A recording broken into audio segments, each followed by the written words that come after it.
Hey, everyone. No. No? Yes. No. Yeah. No. This is it. I don't want The to. Spooktacular. Lightning!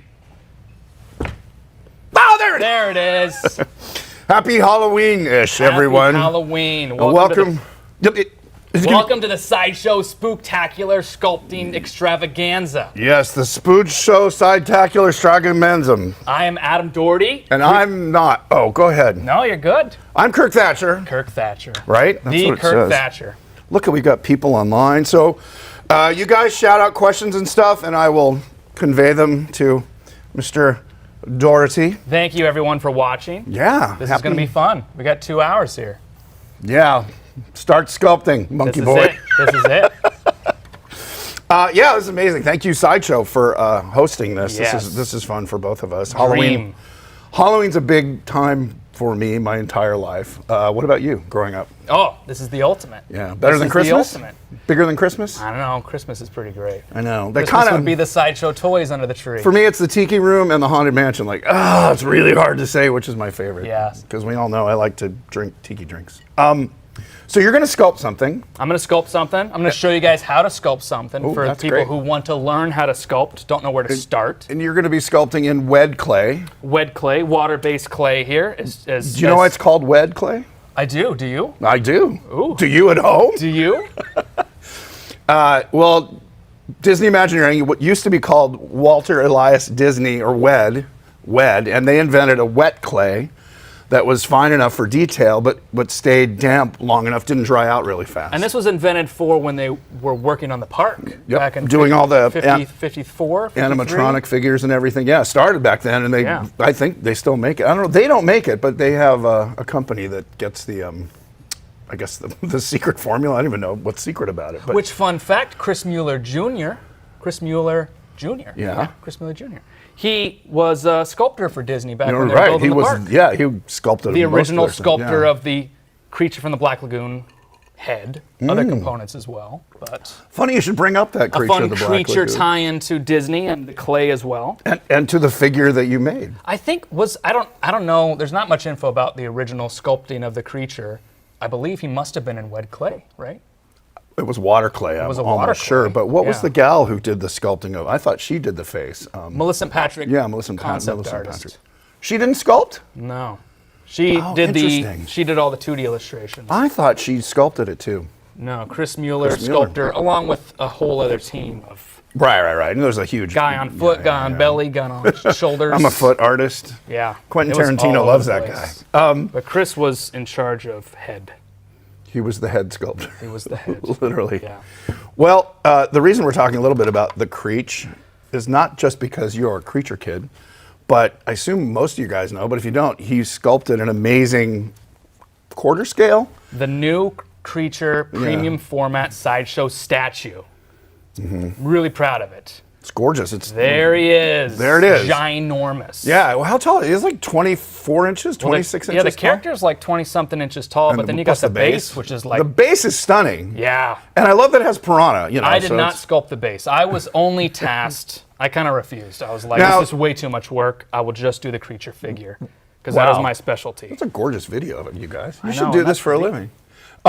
Okay, let's talk about the detail in this because I know you are a perfectionist, and you literally went down to like how many scales were on, or suction cups were on his hands, and what kind of every wrinkle and scale you poured over photographs to make it as screen accurate as possible. Is that not right?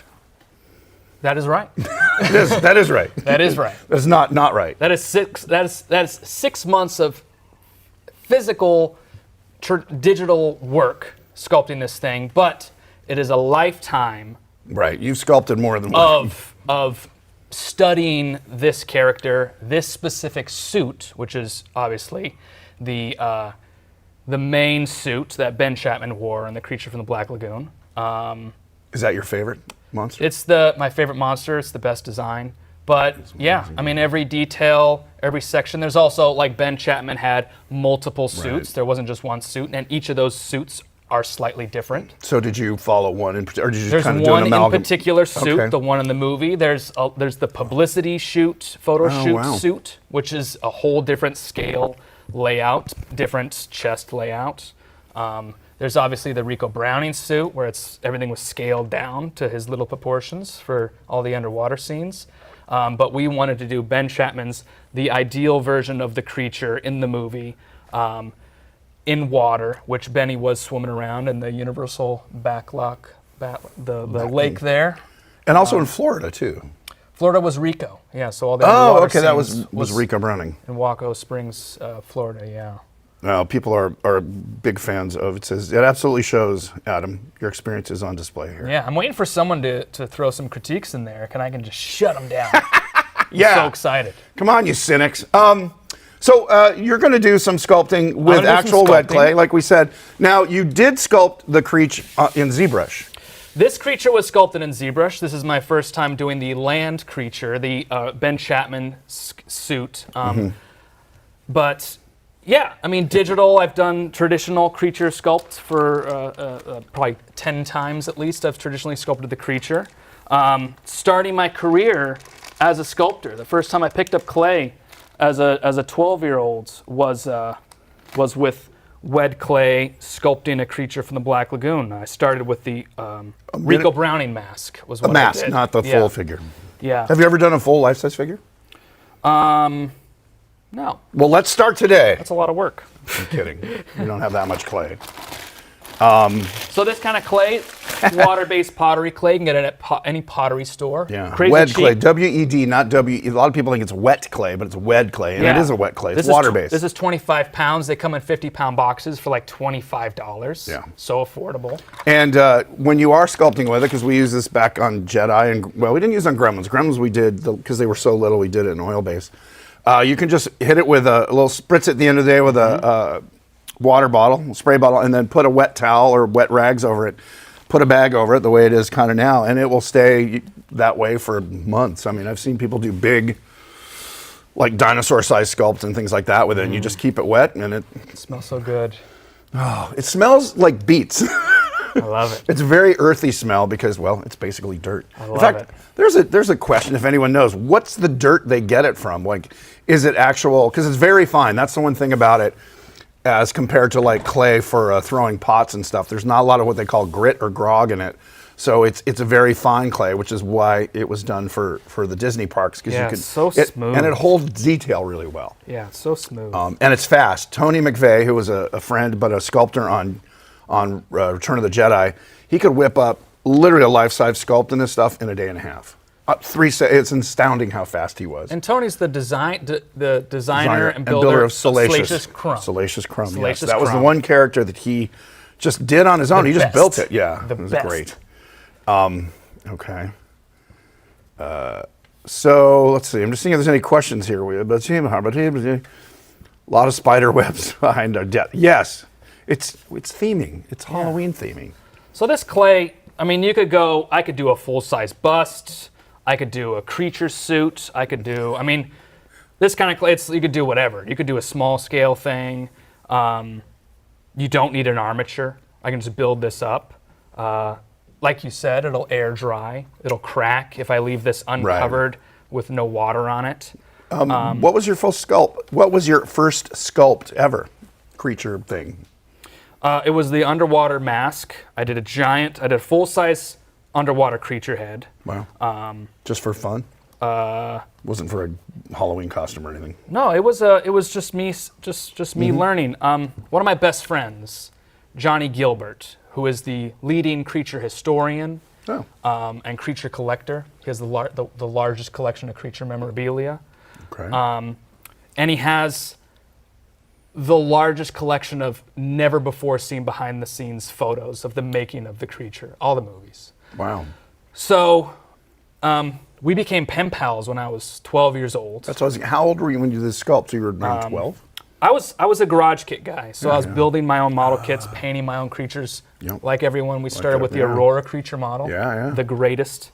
And I was doing the model contests, and I was befriending Johnny because he was producing creature model kits. And he was the one, because he sculpted his own like little creature bobbleheads. He did a Ben Chapman tribute model kit, and he goes, "You're really good at painting. You should try sculpting. You should try that." Oh, wow. So you hadn't sculpted. You were just into painting them. I was just into painting, Right. but my brother started sculpting around that same time because he worked for, if you guys don't know, I'm based out of Denver, Colorado. He worked for Distortions Unlimited, which is a ginormous, Ed Edmonds It's a haunt. runs the Halloween mask, Halloween props, Right. awesome company. If you're from Colorado, Distortions is like everywhere. There's It's a the whole greatest. reality series about that Yeah. company. Amazing. He was a painter there for a little while, and he was seeing the process of wet clay sculpting, stone molds, and he was starting to kind of play with it. And then at the same time, my friend Johnny was like, "You should try this. You're a pretty good painter." So that was when you went, okay, what the hell? Yep. And And I you were picked up some 12. clay. Yeah, I was 12. I started with a Frankenstein first. Rough Frankenstein, didn't really go anywhere. And then I was like, Johnny, I think I'm going to sculpt a creature. And he sent me beautiful, full front, full profile of the original sculpted underwater head as a reference. Cast or the actual just sculpt? Just the photos. Right, but I mean, that I printed out. but it was photos of it as Of the rubber or sculpture. just the sculpture? Just Okay, the before it was sculpture, molded and cast. which is Nice. like the not published anywhere. Wow. So like So the most pristine. Yeah, beautiful yeah. reference. Nice. And I spent months sitting there trying to get it perfect.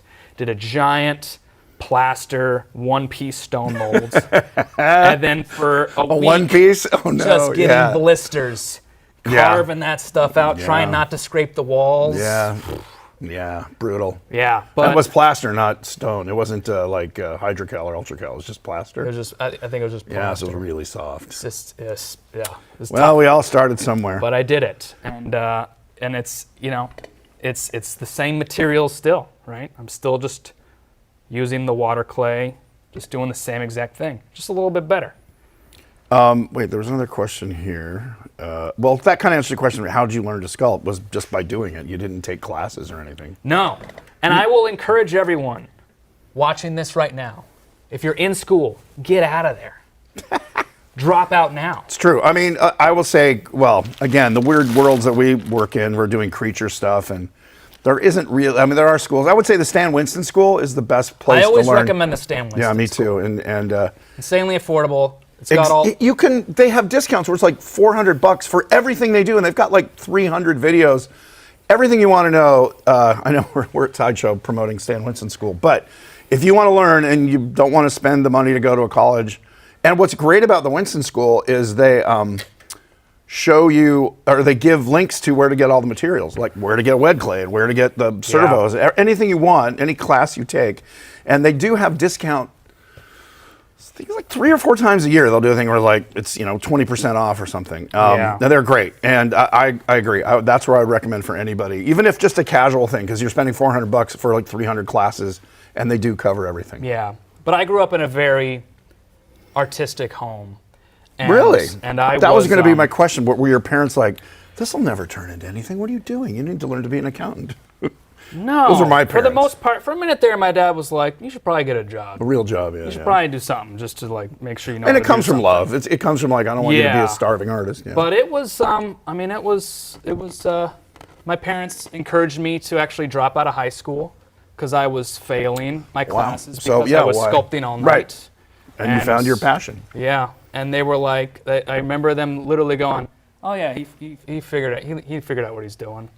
So they were like, "He doesn't need this." Here's a question: what is your favorite material to work with? And I'm going to open that up to: do you still like getting your hands dirty, or do you prefer ZBrush because of the ultimate kind of flexibility you have with it? As a sculptor, because I'm so traditional and because of the digital, I do think I pick and choose. For the project, yeah, that's Yeah, true. I go, this looks fun to sculpt. Horses Like I'd for rather courses. play with clay. But then Yeah. a lot of times you're messing, you're like, this sucks. I wish I was just on the computer watching Netflix and sculpting well, my hair. and you've invested in a bunch of 3D printers. I went to Adam's shop this year and saw the 3D printers, and so you kind of have the whole. Oh yeah, I have my own shop, everyone. Yeah, he's got his own In case shop. you were wondering. Sorry, So, was that a secret? No. So if any of you who are watching don't know, I am also, I run Creature Kid, a practical effects creature shop out of Denver, Colorado as well. And you have great YouTube videos kind of showing people what you do the and how you Creature do Kid it. YouTube channel, it's kind of working. Yeah. I'm kind of running my own creature shop And you're now. on Instagram.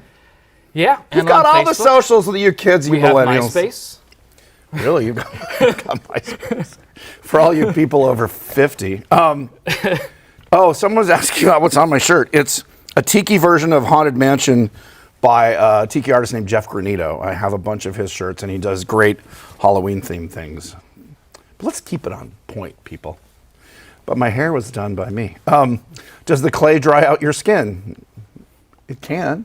I never really thought about it. I mean, if you don't wash your hands, I mean, it is sucking up It moisture. does suck I up moisture. In guess. fact, that's one of the things getting out of a lot of people will coat it with a clear coat before they mold it, because the plaster, especially if you're doing a stone mold, which pretty much is what you do with clay if you're going to make latex or anything out of it, it does suck the moisture out of the clay, and so it does kind of almost bond a little bit. So when I was starting out, we always, once your sculpt was finished, we would spray a coat of a crystal coat. Yeah. Yeah, just to keep it so it doesn't get so bonded to the crystal clear, so it doesn't get so bonded to the plaster, so you don't have to do what we both did when we first started out, just dig it out and take a garden hose and a spray hose and trying to wash all that wet clay out of it. Yeah, but essentially, it's all this stuff is you can take classes if you want, if you feel the need to, but it really just boils down to you just have to be disciplined enough to lock yourself in a room. Right. Turn off your phone. All art is that way. You could put on a movie, and you just have to figure it out. Here's a couple good questions. Which monster are you sculpting right now? You're doing a rough version of the Creech. I figure creature since I'm Creature Kid, and literally it's the only thing I can close my eyes and I know what it looks like. He lives in your head. He rents in your room in your head. And then how long? Okay, so it's a two-part answer for Brienne de Hansen, 1536. How long does it take for a full sculpture like the Creature? Now, there's two versions. There's a full sculpt you did that's quarter size. Yeah. And then life size, so you can answer both those questions. What's interesting is sculpting digitally. So, like I sculpt the Creature in ZBrush, the sculpting program. It's essentially you're sculpting it full size. Right. You could print this full size. You could print it, the size of a minifigure. Which is the advantage to ZBrush or 3D. Which is the advantage to ZBrush. If you're doing it traditionally, you're wrestling clay. You're going to squish it when you pick it up. You have to bake it in an oven. Sometimes, I've done so many super sculpty creatures where I'm baking it in the kitchen oven. Right. So I'm like, I can only make them 12 inches tall, But yeah, I mean, and time-wise, I mean, I spent a good 6 months straight sculpting the Sideshow, the new Sideshow. Because you were also, you're on a computer monitor, so you can to make zoom in the detail, big. To zoom in the detail, again, what's so great about it, if you're sculpting a creature suit like they did for the movie, sometimes you have to get up on a ladder to do the top of the head. Yeah. If you're not doing it in pieces now, like on Jedi or any other thing where you're doing something larger than life, meaning slightly larger than a human, especially if you're doing Harry and the Hendersons or something. If you're sculpting it all in one thing, usually you make it so you have a pipe or something where you can take it apart and cast it, because you don't want to cast it all in one piece. So if you're doing a large format thing. And you're bringing up Jedi. Yeah. Because you worked on Jedi. Because I worked on it. Anyone doesn't know. Oops, I dropped a movie title. You sculpted Akbar. I did not sculpt. I painted Akbar. You painted Akbar? I molded, casted, and painted Akbar. Yeah. Well, Phil Tippett sculpted. Yeah. That's not. I wish they had me sculpt. Yeah. I'm a jerk. Don't listen to me. Easy baked creatures. Have you ever been almost done with a sculpt and scrapped it because of some reason? And was it my fault? Yeah. And what was the reason? Just you didn't like it? I don't know. Yeah, a lot of times it's just not working out. There's a lot of just going with sculpting in the end is just going with the flow. Now, if you're not digging it when you're you're like, why fight it? Sometimes it's worth the fight. Here's a question. What's the hardest part when sculpting? Anatomy. I hate anatomy. Yeah, I hear you. I purposely sculpt goofy cartoon characters because you don't need anatomy. You don't have to follow any rules, Portraits is like pulling teeth for me. Really? But I did it. Right. You do the Karloff Frankenstein. You do the hard stuff, yeah. You know you can do it, and then you stop doing it. Do the stuff that's fun for you. you. Well, and also you do a lot of your own designs. I mean, I would say most of your work now, except for the creature here, yes. It's your own creation. And I had a question, which I'm sure someone would ask. Do you draw them out first, or do you start, because I know Phil Tippett could draw, but he usually just did Sculpey. He would do a 3D rough, because he could think, this is good bourbon. This is good. Think in 3D, or think in 3D. And solve the problems, because I asked him about it when I was there as a beamish young boy. It's like, do you ever do drawings? He goes, I'll sketch out just a loose idea. But then he solves the problems, because if you're going to have to make it, you're going to have to figure this out. And 2D can lie real easily. Like, oh, it looks great, but when I'm a horrific illustrator. I wouldn't say you're horrific, but a lot of sculptors are not great 2D artists. I'm pretty squibbly with my drawings. Yeah. And I think, it is. It's fast thinking on paper, but it doesn't solve the problems. It's just not fun. I really like just hopping right into clay. Well, Ken Benobi1 asked, how much research did you do on a character before beginning sculpt? That's kind of what we're talking about. Like most of the things you're creating out of your own head, unless you're doing it for like Meat Canyon. But then they give you the artwork and you kind of know. But do you do, well, obviously Creature, you did an exorbitant amount of research. Yeah. I mean, it really just depends on the character. You know, when you get hired on as a creature effects company, when we get hired on to do a project, say we get hired for a Bigfoot, it is our job to know every Bigfoot that's ever been represented in a movie, in a video game, so that we know. If they're doing a movie, typically has a production designer, someone giving you a, like, here's what we want it to look like, or here's the reference. And whenever we've done stuff, like in Henson, if they want, you know, we've got the script and we have a creature in it, sometimes they'll have reference, or sometimes, like, that's why we're hiring you. Yeah. You do the design. So do you ever get, here's our renderings, like, make this exactly, or is it pretty much, what's your version of this? Or normally this I dislike that, because of course. You're it's fancy. my artwork. You're a fancy man. It's mine. Right, but that's why they hire you, for your design, not just like, you're not just a hired hand. But like you said, we work with Meat Canyon a lot. Right, and who's those are an incredible artist and has his wacky, he's all over YouTube, crazy designs. So he will hand us sometimes a design that says, "Hey, here's this creature. Make that as a puppet. Make it as a thing." Right. Or he'll go, "I want a talking cell phone. Make that." Right. And his stuff's very 2D and graphic. Like, it's not. I mean, I know he does 3D models sometimes, but I definitely have to interpret a cartoon, which is my favorite thing and kind of what I specialize in too. Is I just love interpreting cartoons, which is a combo of my anatomy that is not great, but I can apply my small knowledge of human anatomy. Do you have an anatomy book? Because we had those at ILM just sitting around. I do, but now I just don't even bother. Somebody asked, I can cheat it enough to. Do you have reference off camera? I was like, no, this lives in his head. We discussed that earlier. Yeah. I mean, I think the art of creating monsters and creatures in the end boils down to you're trying to capture your imagination into a reality, right?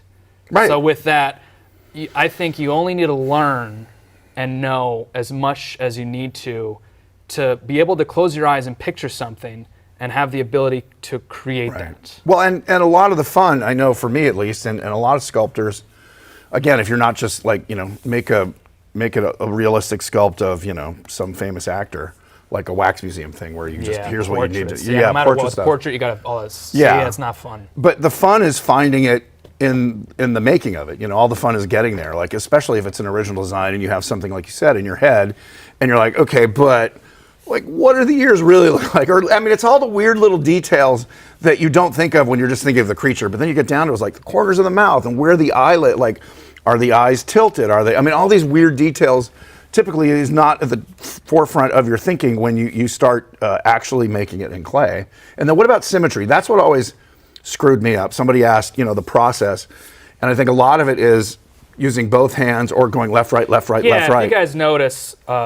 As you've been watching this, I'm using both hands and I'm working like this. I'm literally using just my hands to just kind of block out my symmetry. Symmetry, God, I remember being 16 years old and I'd sculpt the thing. I'd sculpt a Frankenstein head and I'd go to my mom and she was my ultimate critique. Oh, wow. My critic. I would go, how does she this... was artistic, you said. Yeah, and I go, how does this look? She goes, that looks nothing like him. That's off. Wow. And I would get so pissed. Yeah. And I'd storm out of there, and I'd go sit in my room. And you go, she's right. Yeah. And I'd make it better, and I'd go, there, how does that look? Yeah, that looks better. See, you did it. And she did that every sculpt I did as I was growing up. I had a very loving mother who would go, that's great, honey. I mean, I literally could just, you know, make a blob and say, it's Frankenstein. She goes, that's great, you're so creative. So I knew I sucked. Yeah. I mean, it was that kind of thing that makes you go, okay, I got to go back. I mean, I wouldn't even ask at some point. I just go, I know Mom's going to love it. So. But what's fun about the creature is you bring up symmetry, and that's something that's very interesting, especially with digital sculpting nowadays. It's so easy to just turn on symmetry. That's what I was going to bring up. ZBrush. You don't have to worry about it. And it was always the bugbear for me because I'm left dominant. And so very often, and I learned this from Phil because I thought, oh, that's clever. When he was designing Tauntauns, and even the dragon from Dragon Slayer, he would do a left-right. So he would have a little maquette, little sculpting maquette, and one side, like the Tauntauns, he had completely different left and right sides. So you could look at one side and even put them, you know, flip it. Well, we didn't have Photoshop, but with a mirror, and go, okay, that's the head. And then, so you'd basically kill two designs with one sculpt. And so I remember I was sculpting like golems and orcs and things in my head, and I would just do the left side and then go, I don't like it. So I wouldn't even do the right side. So I had a bunch of, it's also an ADHD curse. It's like unfinished projects. But the creature is, it's so easy to go always symmetrical, right? He's so busy. Right. You can kind of whenever he's tackled digitally, it's symmetrical. Right. But he is the most asymmetrical monster. Well, and that's something that I notice with a lot of people who have only sculpted with ZBrush. It looks sterile. And I just say it look bad, but because it's 100% symmetrical, it doesn't, nothing in real life, even, supermodels or maybe even cars, although they can do that now, is anything organic is not 100% symmetrical. Yeah. And if it is, it tends to look sterile. It looks dead because it doesn't have any life to it. But I made a note to just go, I essentially blocked out the Sideshow creature, like in a T-pose. Mm-hmm. And then I turned off Symmetry, and I just accepted the fact that scales on one side. He has to be. I went. You handed the scales. I handed the scales. I didn't want to do stamps. I didn't want to do texture stamps or anything weird like that. I wanted it to be as if I was given the creature suit, and I had to manually sculpt each section and apply it to an actor. That's called being a masochist. Yeah, it was rough. And I even started with Benny in the suit, Ben Chapman, swimming.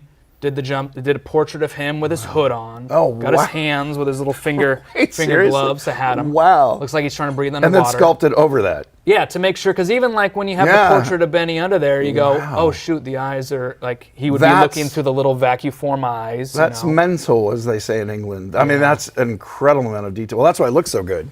Again, they showed clips of it. Also, if you people are interested in getting it, they're taking RSVPs now. It's not ready to start shipping.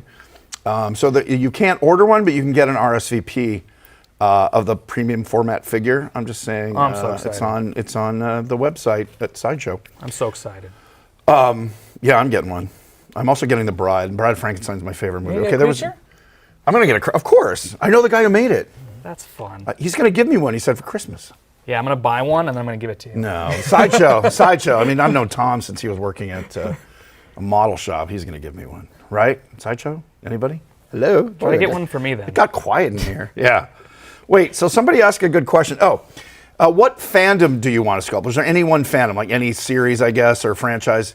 What is your favorite fandom to sculpt? That's an interesting question because watch. Yeah, like. I mean, I don't know. For me, that's like Star Wars, Star Trek, Doctor Who. I don't know if there's a fandom. I mean, I guess for me, it would be fantasy. I don't really do sci-fi. I like sculpting, orcs and golems and creatures like that. If you had your druthers, in other words, you could just make your own stuff. You didn't have to worry about a movie, or it was going to be your own movie. What would it be? Monsters, like horror? You know what I always wanted to do? Is I always wanted to do Rosie the Robot.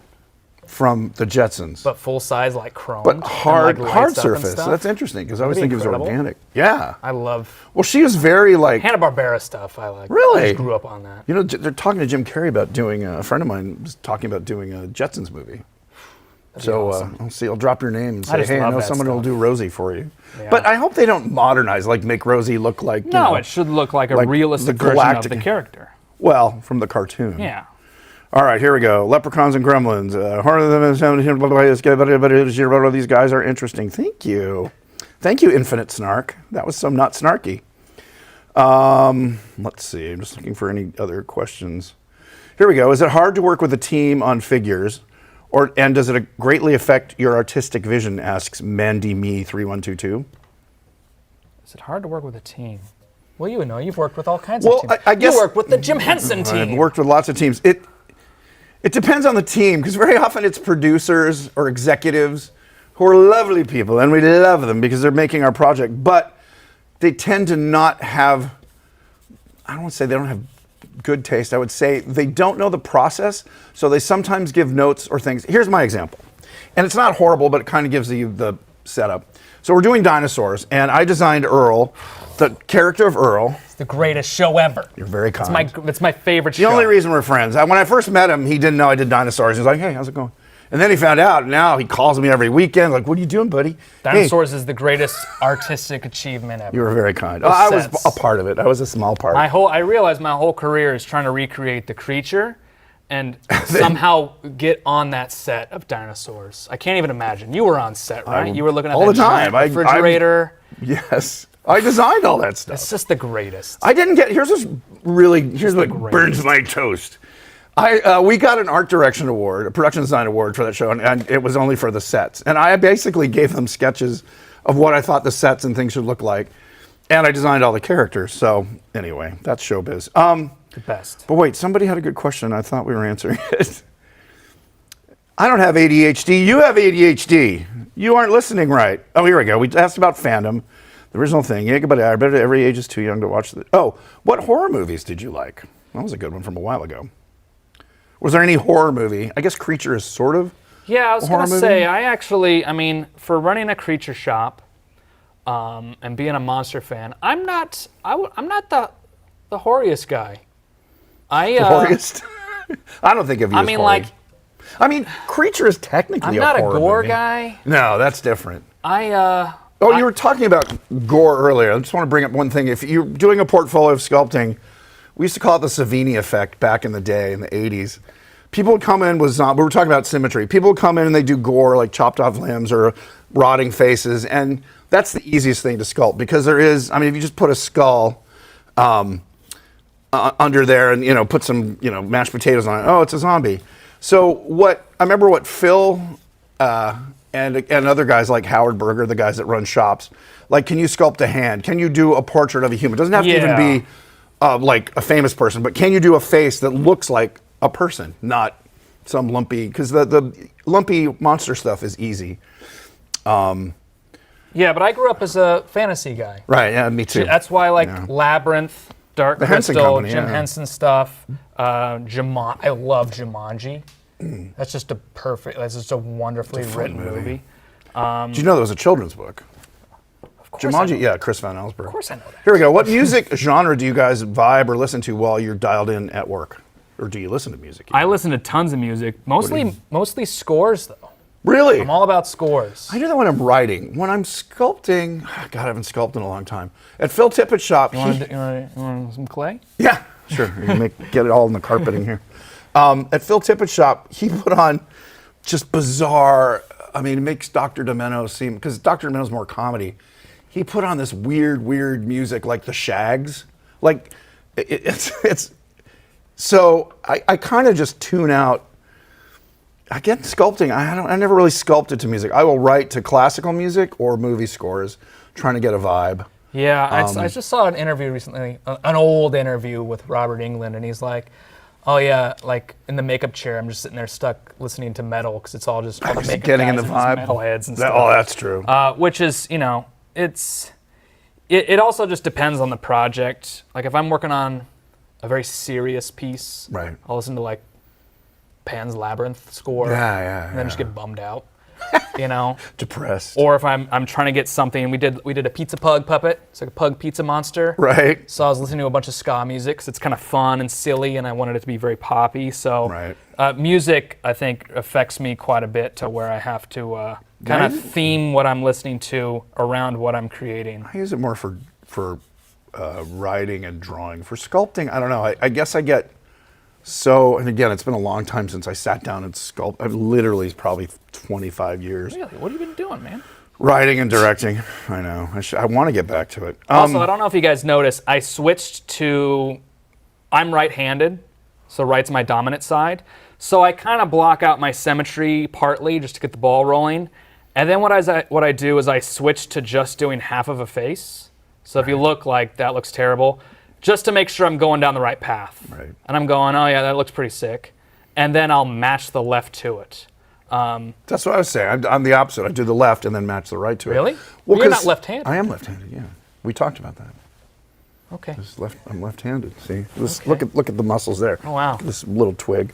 But symmetry was always... That's the bugbear. That's why I said that for me. Yeah. Especially when you're designing, like you're creating in clay. You're not like following something, because then you kind of have something to look at. But when you're just playing with clay and like, I'm doing a golem or an orc and I just kind of have an idea or I did a little sketch, the left side gets better, and then I kind of have to match it to the right. Yeah, So. I remember when I was a kid, I'd put it in front of my bathroom mirror. Yes, exactly. And I'd be like, that's way off, and I'd kind of try to match it, and then I'd go sit back down in my room, and I'd get it a little closer. There's a couple tricks that I learned when I was mainly taught to oil paint, just on weekends. Oh, really? Yeah, that was my art training, was oil painting. And a teacher had two things she would do, especially because I was doing portraits and stuff. Look at it in a mirror.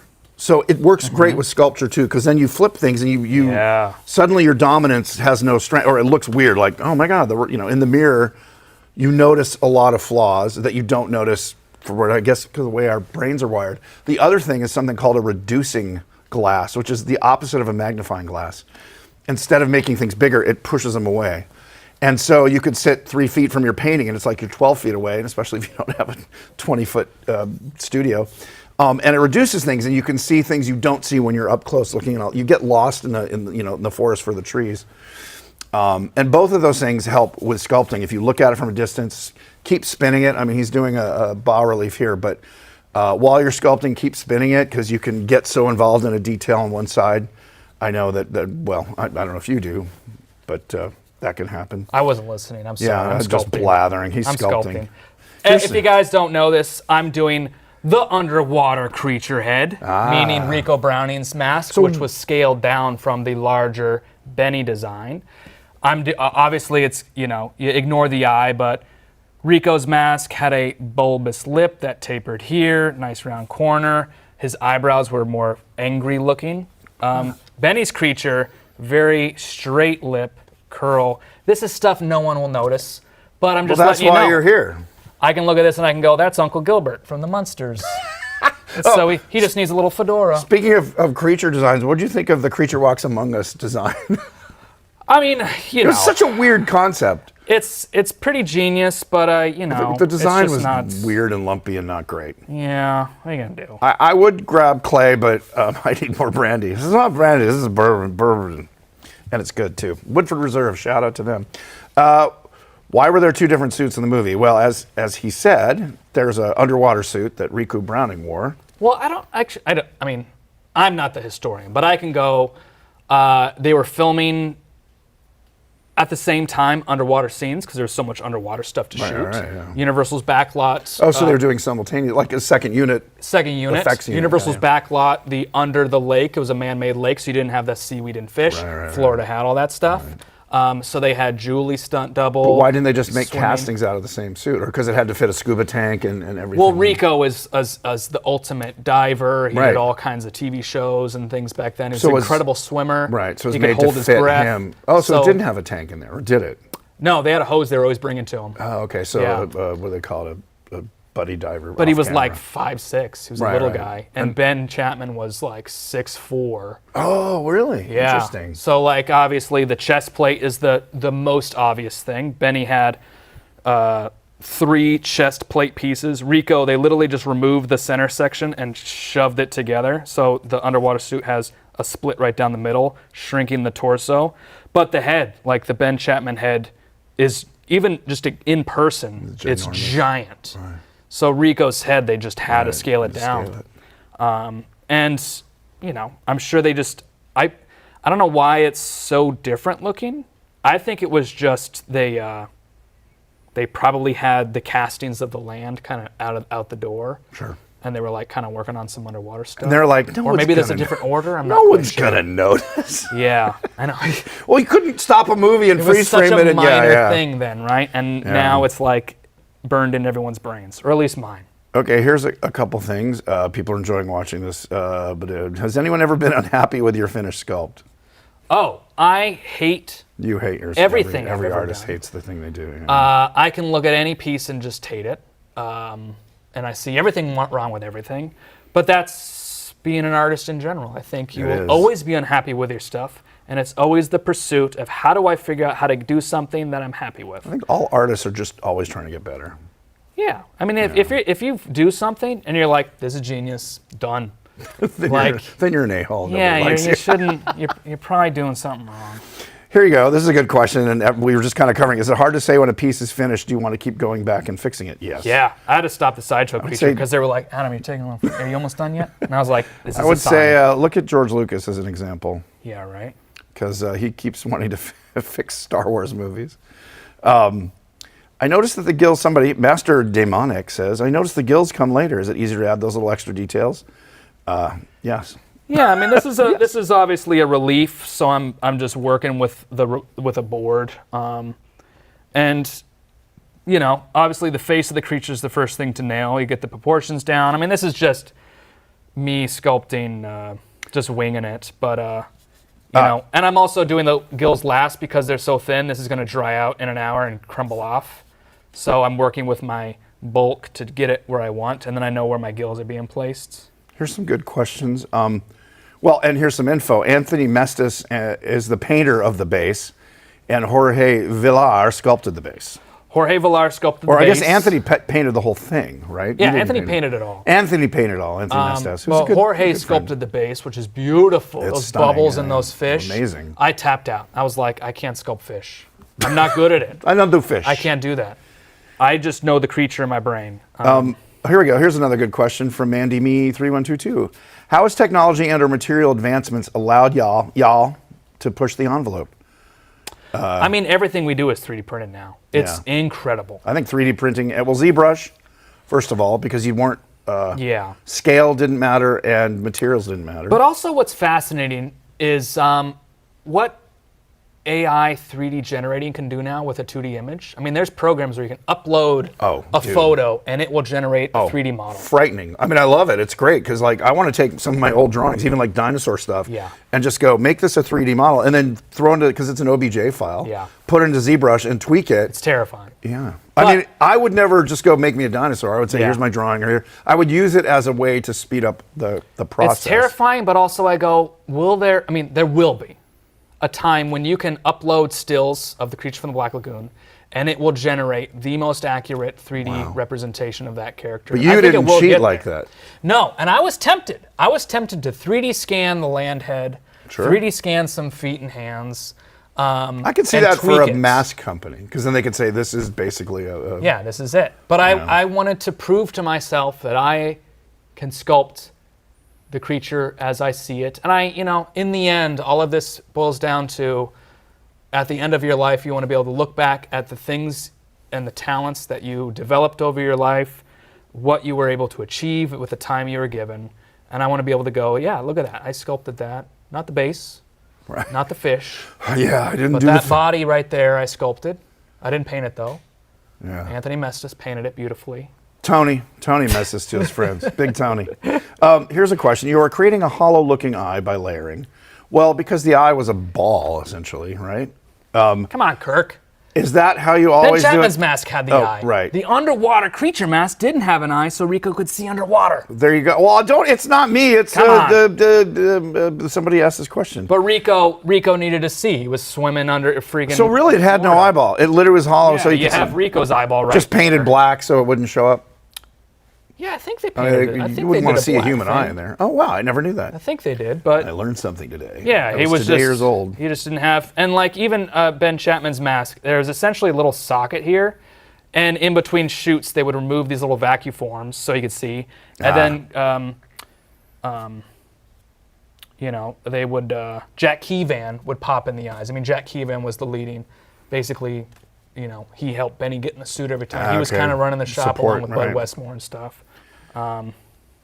Let's see. What do we got? Any advice for artists worried about AI? Well, yeah, fight it as much as you can. There's actually, I was talking to a friend of mine at the Lightbox Expo yesterday, Deanna Eaglesrud, and there's a bill in front of the California legislature and I don't know how much teeth it will have, but to say that studios can't, and I mean animation and live action, and can't just say, it's to fight the use of AI. The group is called, Creatives Against AI.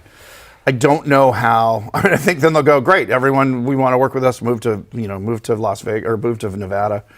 But there is different pieces of legislation where they're trying to mandate how it's used. I think if the artist uses it, you can't really fight it. It's a very interesting slippery slope.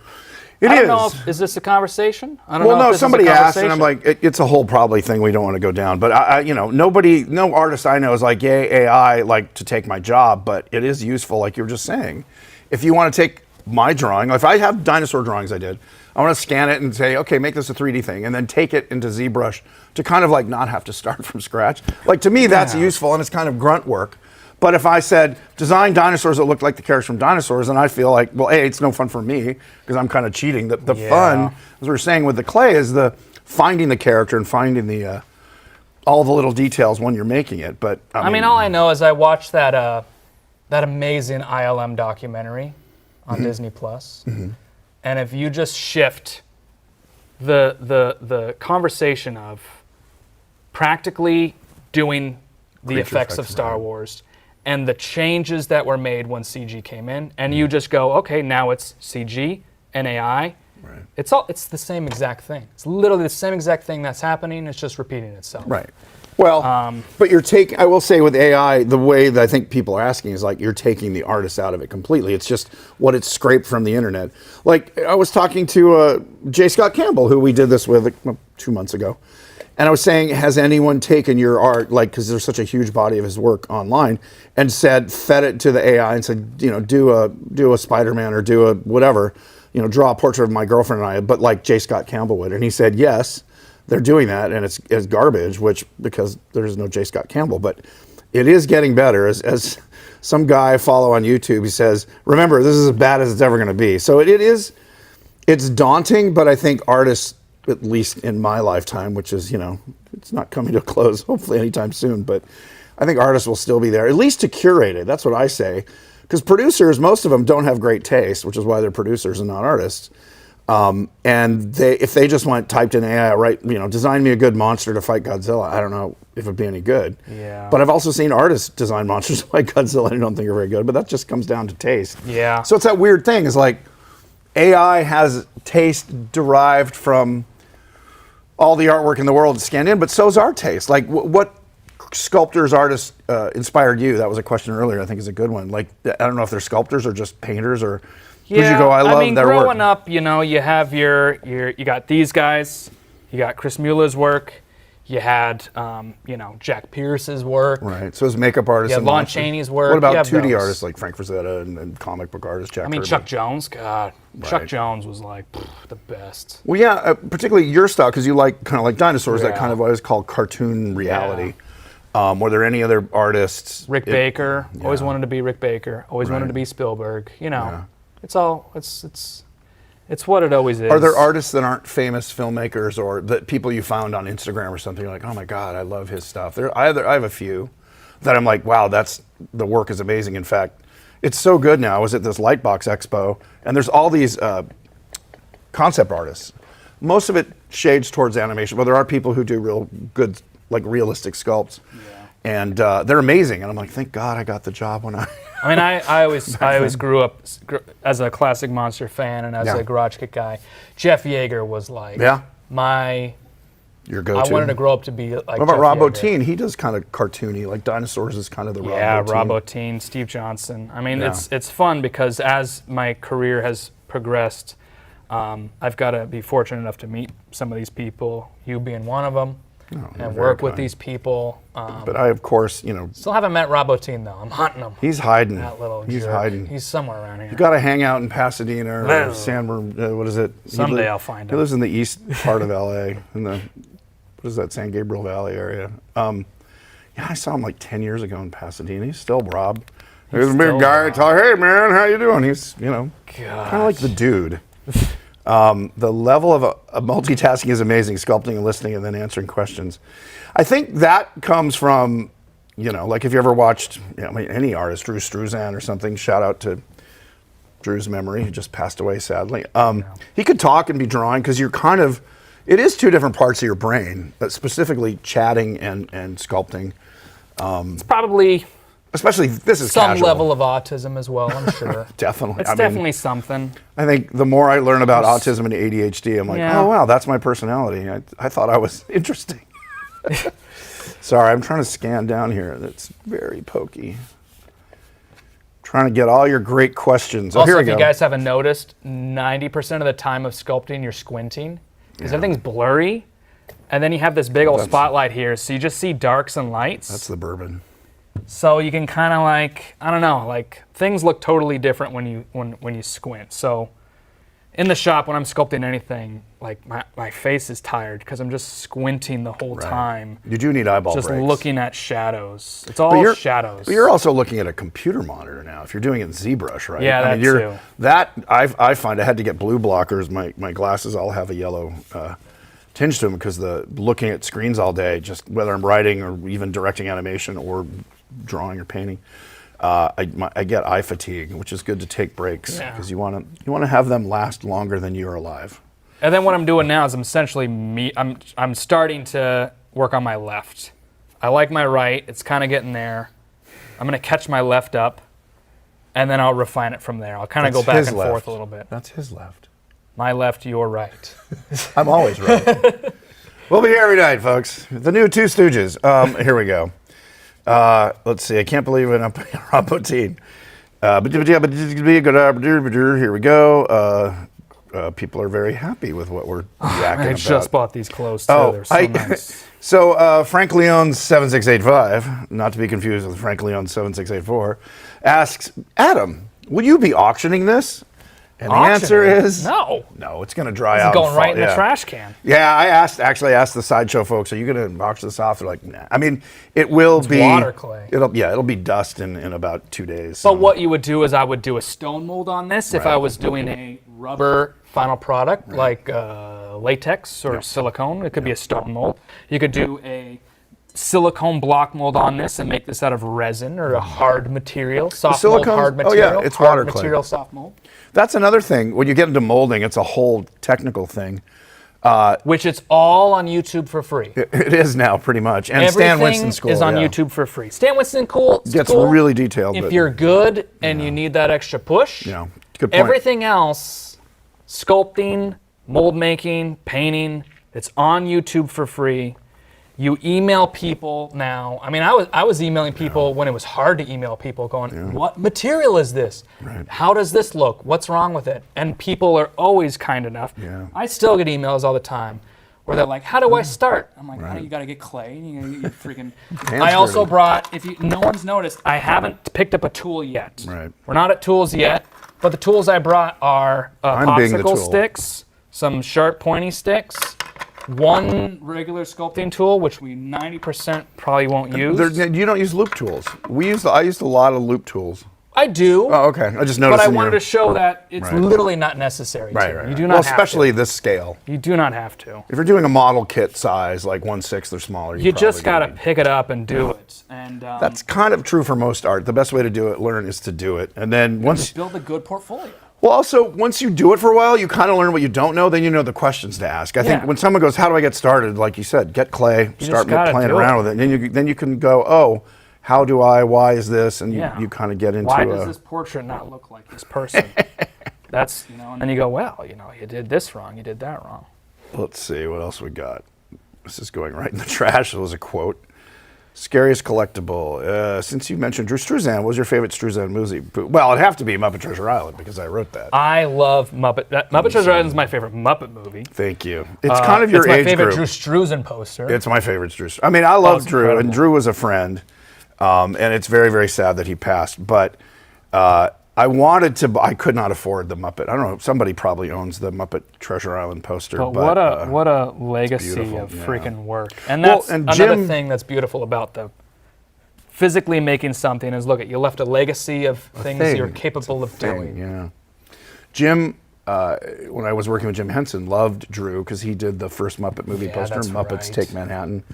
And he said he was his favorite artist. And Drew echoed this back. He said, Jim told me I painted them the way they still looked alive. Because people can paint them. I mean, the Muppets are weird in that, well, they're weird.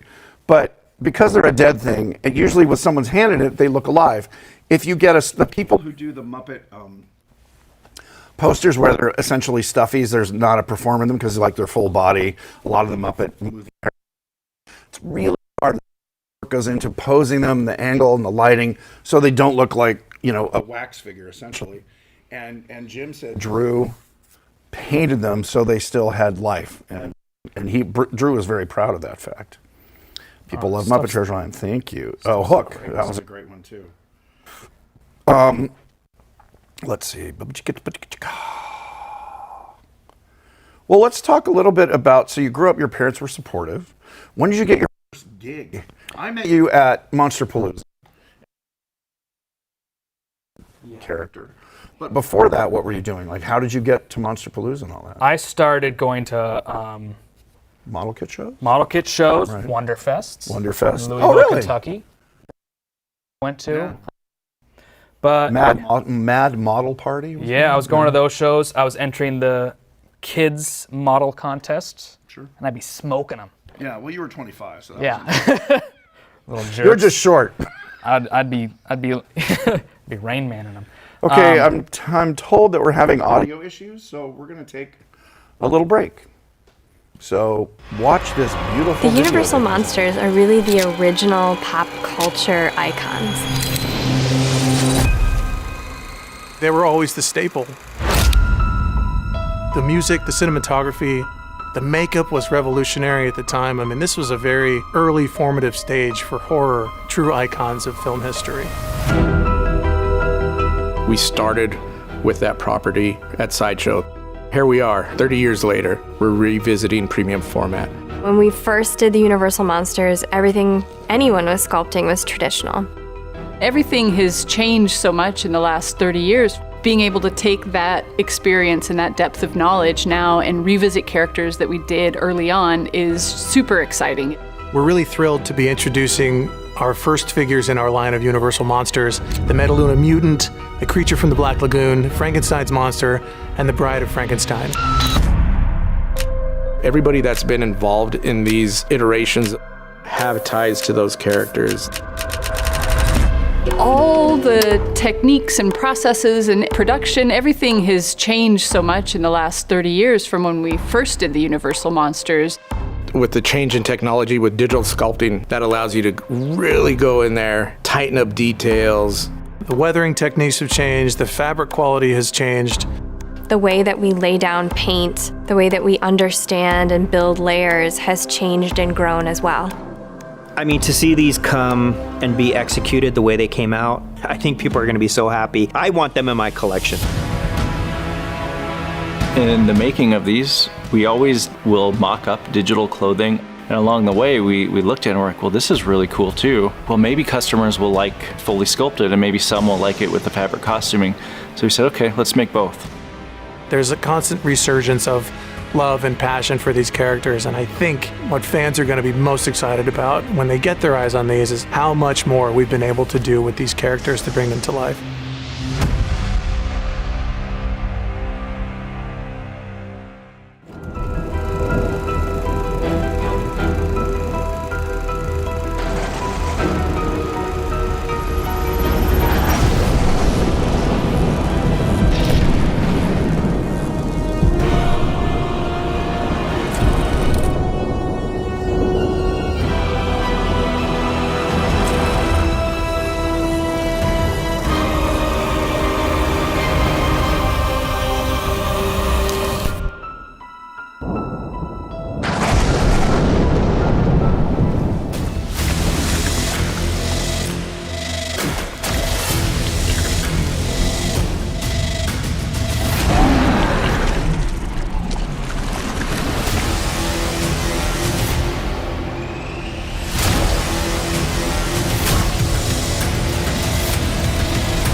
was funny. You guys, Hey, everyone.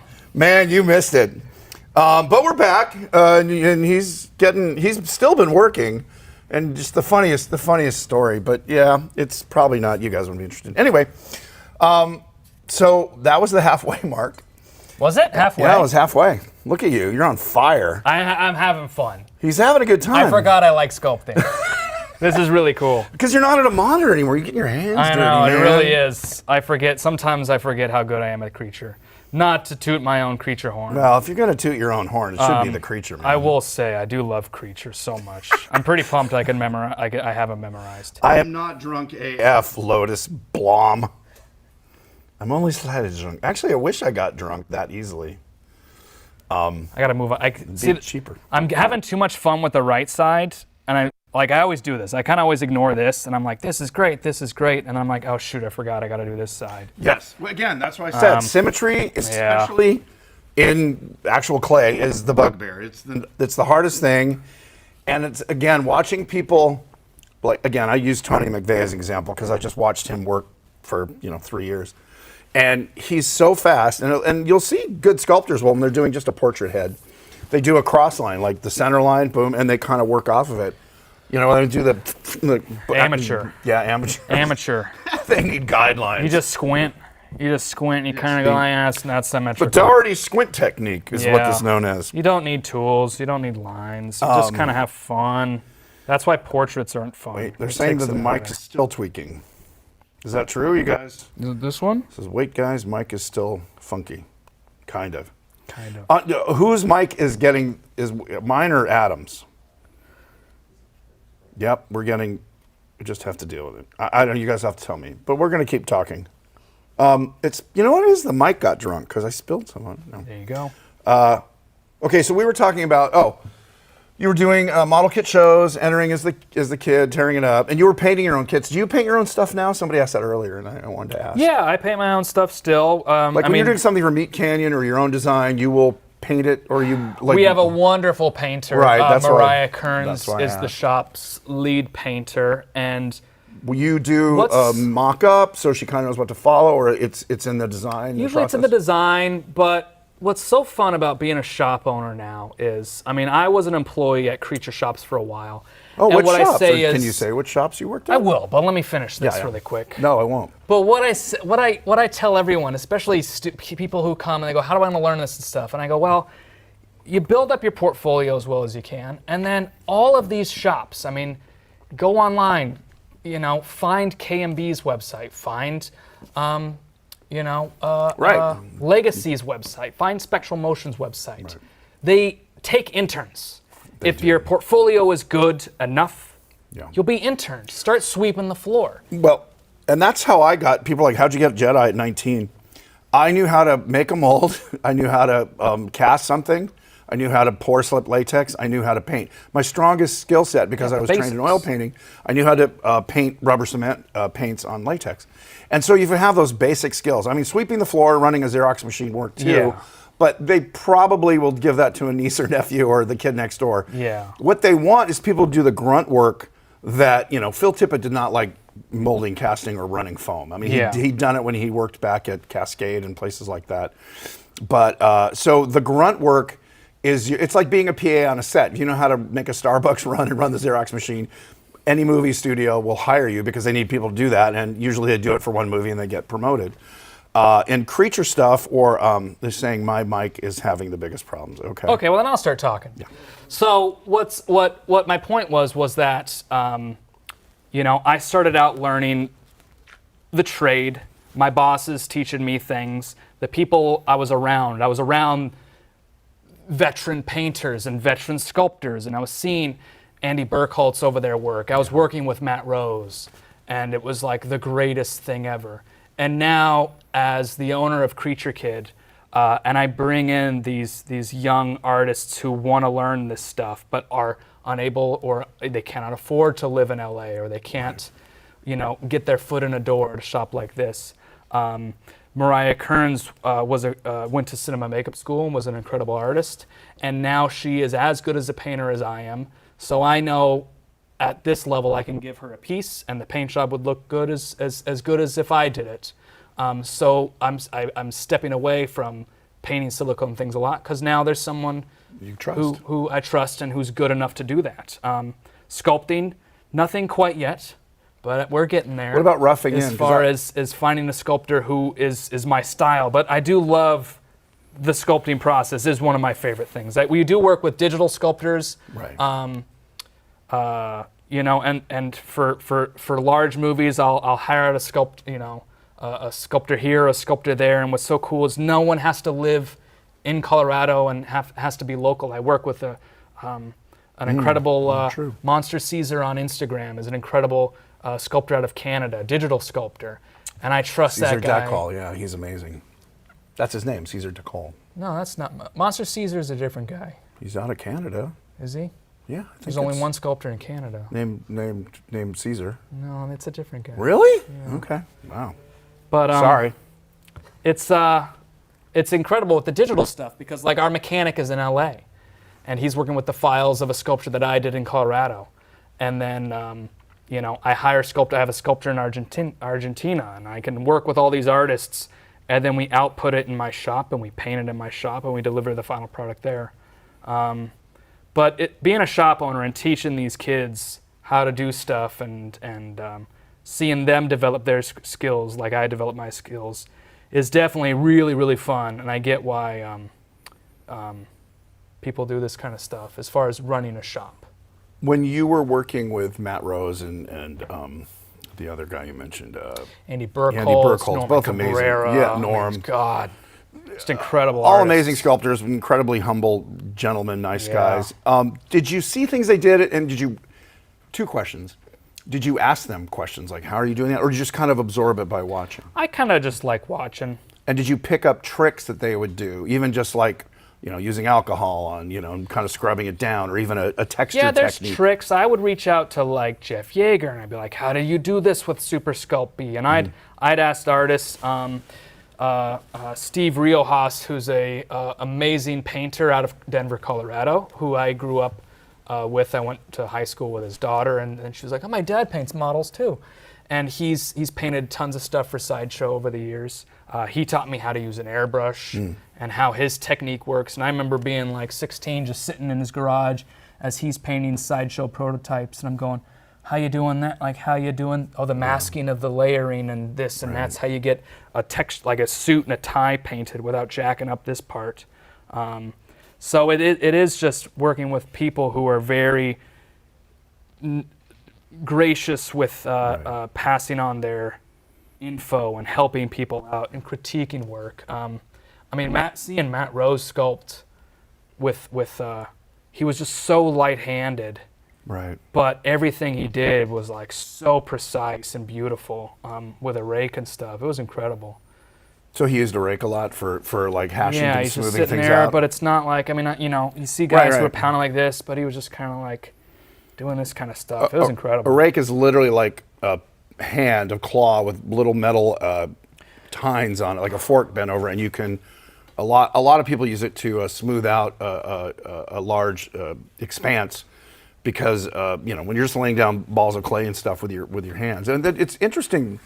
Like Lyle Conway, who was a big sculptor at the Henson Company, he did a lot of the major characters on Dark Crystal and Little Shop of Horrors.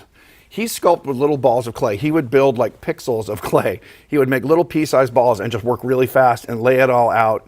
And I think that's how he kept symmetry down. He would kind of know, like... Mikey Rotella does that. Yeah? It's a technique I couldn't figure have the that out patience. either. Yeah. It's so cool. I do like you, slabs and balls. There's kind of a ball here, a slab there, and kind Yeah. of mush it out. Yeah. But there's no wrong way or right way. It's whatever works for you. But I'd never seen that technique before, so it was interesting because most people that I worked with kind of do, especially with wet clay. What Adam's doing is like big chunks or ball. It's like I always say, it's always balls and worms. You're kind of rolling out a worm for a brow and a ball for a chin or a nose. But I've also I've also accepted the fact that I am a very slow sculptor, and I'm not the greatest sculptor. There's so many people who are better and faster, who I trust with jobs more, and especially when a film comes in to my shop, I know when I'm like, I cannot sculpt that in time. Because it's too technically daunting, or it's like a portrait and that's not your thing. I just like taking my time, and I really love stepping away from something and coming back and going, "Oh, this sucks," and tweaking it. You're also a designer sculptor, because some people are like, well, Tony's one of those people. Again, I'm just bringing up people that I know personally. He's a designer, but he could do a portrait in a couple days, like photoreal. And there are sculptors who have strengths. There's some people really good with human anatomy, and they can sculpt up a dummy to look like an actor if they need them to be nude or semi-nude, and it looks just like their body, but you don't have to do a life cast. And there's people like what I think you do, and kind of where my strengths lies, creating something that's not real world. You're not doing a dog sculpture to match Cujo in a movie or something. And so you would bring in people who you think are better for that kind of stuff. Yeah. I mean, I'm very fortunate now that I get to pick and choose what I want to do versus what I want to outsource to someone. But I do try to, and I'm very fortunate to be working with Meat Canyon, is that in the end, we do all this because it's just fun. And making things that make you laugh and make your friends laugh when you're just sitting there playing with it and farting around with a puppet. Like most of my 20s working at shops like Studio 80i or KMB was spent trying to get my best friend John Miller to laugh by just making something stupid and goofy, or getting something and making it so stupidly elaborate just as a joke, to just be like, I can't believe I did that. Or something? Yeah, or like I just did a diorama that I was hired I just do this tiny building, and I did every character from the show, all these scenes, and I was just like, I just think it'd be funny to do something so out there that no one would ever think of doing. Just because it's cool to say I did that, and then it's just funny when it's just fun when people go, "Wow, I can't believe you freaking did all that." Now, somebody asked a bit ago, do you have any projects coming out where they could see your work? Like what's coming out? Because Meat Canyon we talked about, which you see on YouTube. So Meat Canyon on YouTube is an incredible animation YouTube channel, incredible artist, and he just released his first short film with live action components like a day and a half ago. So it's the top video on the Meat Canyon YouTube page. We did all the practical effects for this short film.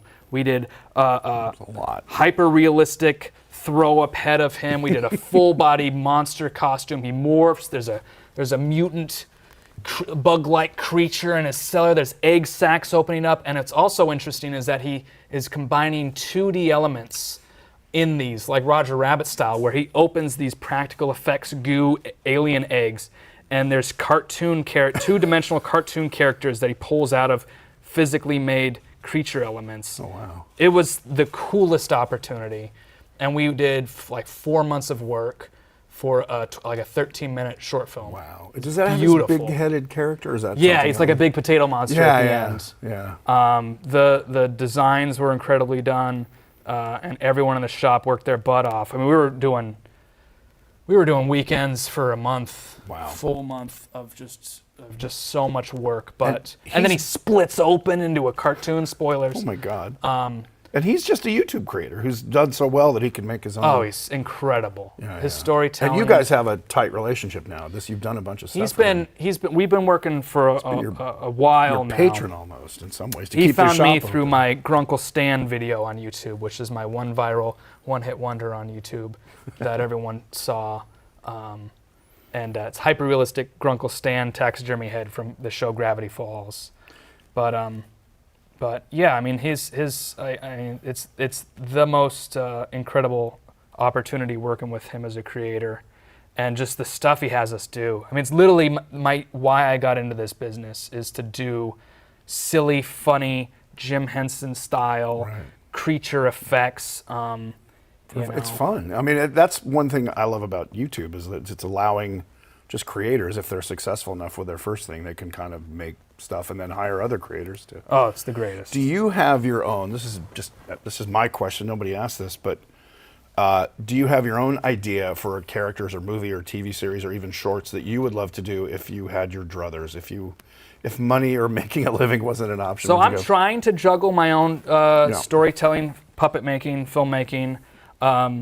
But obviously, making clients happy is my goal. And you have a shop with a crew now. So And I have to keep everyone employed. But I've been chipping away at my 1930s jungle adventure horror comedy short with puppets.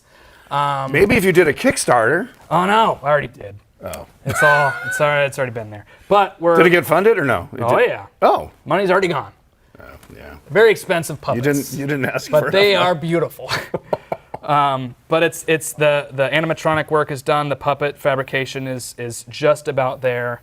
We're about to expand my shop on December 1st. Oh, wow. And I believe we're going to start building our quicksand set, which is where all the action happens. Right. But the goal is to create my own short films with my own puppets in it as well. That is everyone's goal. Every artist is chasing the dream of how do I get these things out of my head and into on a screen. We are going to take another little break because our overhead camera showing your beautiful sculpt has technical issues. Oh no. Oh, you missed it. It's just about done. So stand by, and we'll be right back. The Universal monsters are really the original pop culture icons. They were always the staple. The music, the cinematography, the makeup was revolutionary at the time. I mean, this was a very early formative stage for horror, true icons of film history. We started with that property at Sideshow. Here we are, 30 years later, we're revisiting premium format. When we first did the Universal monsters, everything anyone was sculpting was traditional. Everything has changed so much in the last 30 years. Being able to take that experience and that depth of knowledge now and revisit characters that we did early on is super exciting. We're really thrilled to be introducing our first figures in our line of Universal monsters, the Metaluna mutant, the creature from the Black Lagoon, Frankenstein's monster, and the Bride of Frankenstein. Everybody that's been involved in these iterations have ties to those characters. All the techniques and processes and production, everything has changed so much in the last 30 years from when we first did the Universal monsters. With the change in technology with digital sculpting, that allows you to really go in there, tighten up details. The weathering techniques have changed, the fabric quality has changed.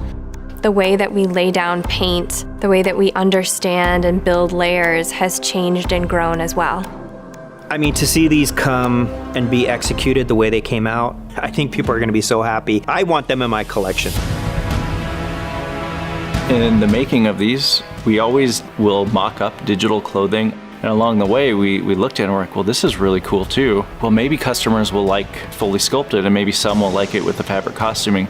So we said, okay, let's make both. There's a constant resurgence of love and passion for these characters, and I think what fans are going to be most excited about when they get their eyes on these is how much more we've been able to do with these characters to bring them to life.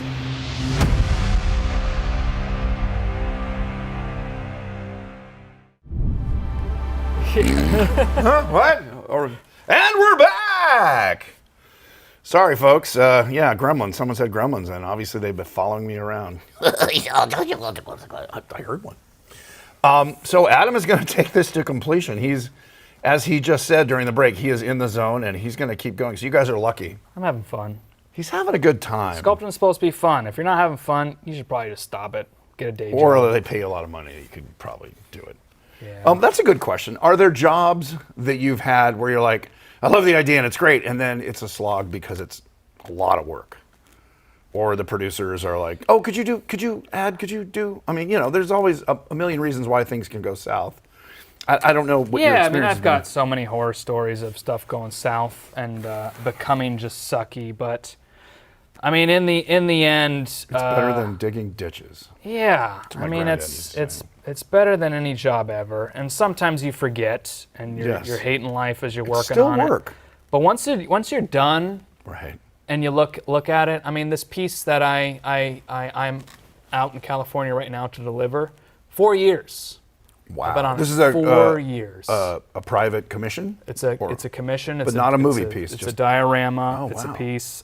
4 years, like 6 sculptors on it. Wow. Do you like those kind of gigs? Like if someone goes, I want an Adam Dougherty in my living room. Do you do that, or I do like that. It is fun that like we do the movie, and then I do my fine art, right? Which is like that kind of this. Do you have a gallery that sells your fine art, or do you try? I've sold at galleries, and I've done just one-of-a-kind pieces. Is that on your website? Like if someone goes, "Oh, I want an Adam." Yeah, there's the fine art work. Oh, that's very cool. Like I did this. I did like my shock monster fine art piece. Right. I did Witch Hazel from Looney Tunes. Oh, right. Yes. I didn't know, but those weren't commissions. That was your idea, and then you sold it to somebody. Yeah, just make a piece. Right. But this was a commission, and 4 years. But I mean, dream client. Nice. Because he just goes, yeah, I know you're just doing your thing. Is it like a Kirk Hammett with Mike Hill, or just like I want a realistic Jack Pierce Frankenstein? Well, this is a miniature diorama. Right, but I mean, that idea, like this is what I want. Yeah. You're the guy to do it. Yeah. And I know Kirk Hammett has a bunch of, again, Mike Hill and some other friends of mine, creature stuff that he just wants, I want this, and I will pay you what you want for it. That's amazing. Yeah, but and it's just doing this for X amount of years. You eventually just kind of get to that point if you just keep chugging along. But you got to do the stuff that's not fun first to build up that kind of, get to that kind of point. Yeah. But I'm very fortunate to have some of the greatest clients and have a team in my shop that are just freaking the bomb. They're so incredible. And did you teach most of them, or did some of them come in with? I know Corey. Some knew some stuff, Right. yeah, but a lot of them are they just kind of knew the basics. A lot of people start off as an intern in my shop, Right. and then That's great. you can tell when someone can catch on like what strengths are. Yeah. Jake O'Grady is an incredible mold maker. He's picked up on that a lot, and he's learning animatronics, and he's really figuring it out to where he's done the animatronics on one of our puppets that we needed really quick. And is it more metal shop, or are you now using 3D printing the mechanics? It's all 3D printing That's now. amazing. Yeah, that. Aside from sculpting, I think 3D printing of mechanics, where you know it's going to fit because you actually can put it in the sculpt and get it to line up. That's been, somebody asked earlier, what has technology changed? That's been a huge change. Yeah, 3D printing is literally like the greatest thing ever for this. But then there's also, and it is being open to new things, because I was young enough when ZBrush just started in the industry, and I know sculptors who were going, that's stupid, I'm doing traditional. And they are doing that still, and they have not cut up to digital. But everything's kind of switching to digital now, and now they're not. I've taken a couple class. Shout out to Dave Igo, and I like it, but I think the interface is like flying a jet plane. I wish it was simpler. Yeah, and I know they did come out with Sculptress, which was like it was ZBrush for artists, which is like, here's 4 tools. The thing that started me off was like, who did this when they call the thing you're sculpting the tool? I'm like, that's not the tool, that's the sculpt. Anyway. But it's so important to learn the new things. I agree. And AI being an interesting one to where people are anti. I get it. Well, people hated Photoshop when it came out. Like, that's not art, that's not painting. It's like, no, it is. And I've seen the people who refuse to learn that stuff. That's Drew Struzan. It's so scary. I mean, if you're at the top, Drew Struzan did not learn Photoshop or anything. I mean, that I'm aware of. He did it traditionally with an airbrush and. Yeah, but he was already Drew. Right. Well, that's what I mean. If you're at the top of that game, like Tony McVeigh is not going to learn ZBrush. We've talked about it. He's like, nah. But also, he's the Ne Plus Ultra of what you can do with your hands and clay. But as far as a kid wanting to get in the industry and learn stuff, you got to have that stuff in your books. You got to show that you are capable of doing it, whether or not you want to learn how to do it. You need to figure it out. Well, it's also one of those things, like I was saying. Although AI, I don't know well enough to know what there used to be like no, if you want to be in post production, no After Effects, and no an editing software, whether it's Premiere, or if you're working in more expensive things, Avid. But in creature stuff, it's still, if it's practical, mold making, casting, painting, casting latex. Because if you know traditional, it applies to the digital, 100%. I'm a better digital sculptor because I know traditional. Well, and that's the thing, is like no ZBrush. If you're saying I want to do creature stuff, it's kind of weird because we're kind of this hybrid now. I think we always will, because practical will still be, at least I think in the next 10 years, you're going to want something on set with your actors, even if the set isn't there. Practical's just the best. Yeah, I mean, and makeup's changing. I mean, Rick Baker and those guys started fooling around with, Rick's really into 3D. He was an early ZBrush adopter. Yeah. And I know people who are sculpting off a digital scan of the actor's face, so you don't get the alginate, you don't get the pressure on the soft tissue, so you're getting an accurate, I guess, positive of the actor's face, and you can get it in expression or neutral. Then 3D sculpting on it, and then doing the negative from the impression of the actor's face or the scan of the actor's face. So you're getting a better prosthetic than you would ever have gotten with traditional means, and then printing the mold and the negative. Well, that's funny. For the Meat Canyon short film, he is incredibly claustrophobic. Would not do the actor in the suit. Hunter or Hancock, the Meat Canyon. He Yeah, would not do a live cast. He had done one before, freaked out. So we had to get a 3D scanner, scan him, printed his scan. Well, cleaned it up because he has a beard, and then we cleaned it up, printed it. And then Mariah Kearns did a thin Chavant layer, textured all the pore detail based on the photos, and then we created a silicone bust of that. It was incredible. It was beautiful. That's and then he amazing. doesn't have to suffer through all that stuff. Well, yeah, even, again, I didn't have prosthetics, but in the little Marvel thing I did, we did a Werewolf by Night.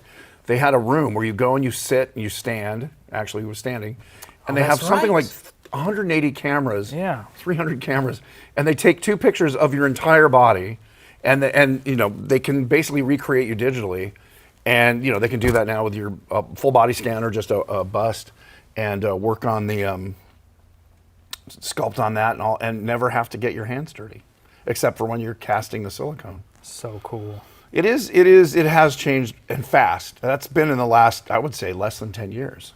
I mean, ZBrush has been around for about 15 years, but doing negatives and positives and everything except the casting of the silicone, that's in the last, I would say, in the last 10, 15 years. I'm going to advance to a coffee stir stick for anyone who is paying attention here. Yes. Because so it's a Neanderthal you do not tool. need fancy tools. Yeah, that is true. Sculpting is literally you're playing with mud.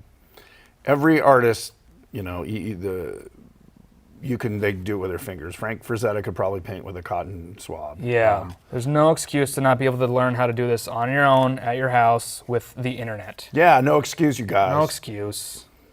Figure it out. So you keep mentioning puppets. Is that a natural commercial extension of getting a career in sculpting, aside from commissions like Sideshow? Ooh, I don't know. What do you think? They're saying puppet, is that the natural commercial extension of getting a career in sculpting? I probably don't think so. Maybe you could be like a bronze sculptor or something weird. Well, I mean, sculpting, you know, again, it's changing so much because of 3D, but there's a lot of people who sculpt, you know, like statues for, you know, commemorative statues. The sculptors I know who are what you would consider a fine art sculptor, a lot of them came out of the movie business. And they'll do memorials, you know, gravestones, plaques for events, you know. I think puppets is probably a smaller slice of that pie. It's just, it gets a lot of attention because it's in media, films and television. I just love puppets is all. Well, yeah, I mean, the reason we do what we do is because we like, you know, Ray Harryhausen movies and the Muppets. What else we got here? People, let's see. Someone, Michael Hellard, says, this is insane you're doing this from memory. Like he said, the creature lives in his head. You know, it's so dumb. This is 12-year-old Adam right now. That was my underwater sculpt. So I'm just recalling back to that. Here's a question from someone's last name is Mestas. I wonder who that is. Have you ever done your own version of the Gillman? Like you're like, all right, here's what I would change, or here's what I would. Yeah, it's always stupid looking though. I didn't like it. Is it cartoonier, or are you just? I have done some goofy. I did like a Kermit the Frog kind of looking figure. I've done cartoon, like a business card holder for my dad. I did a creature holding. Yeah, he wanted that, so I made him one. You know, I've done all the creatures. Probably for 25 years. I was at Chris Wallace's shop in the 80s, and Universal was talking about rebooting or doing a new creature. Yeah, they still and are almost doing it. every shop, Winston's, Rick Baker has done a design for the new creature. And you know, Steve Wang has done some. I've seen his. And sometimes it's just, you know, a little bigger hands. I mean, we were talking about Abe Sapien during the break.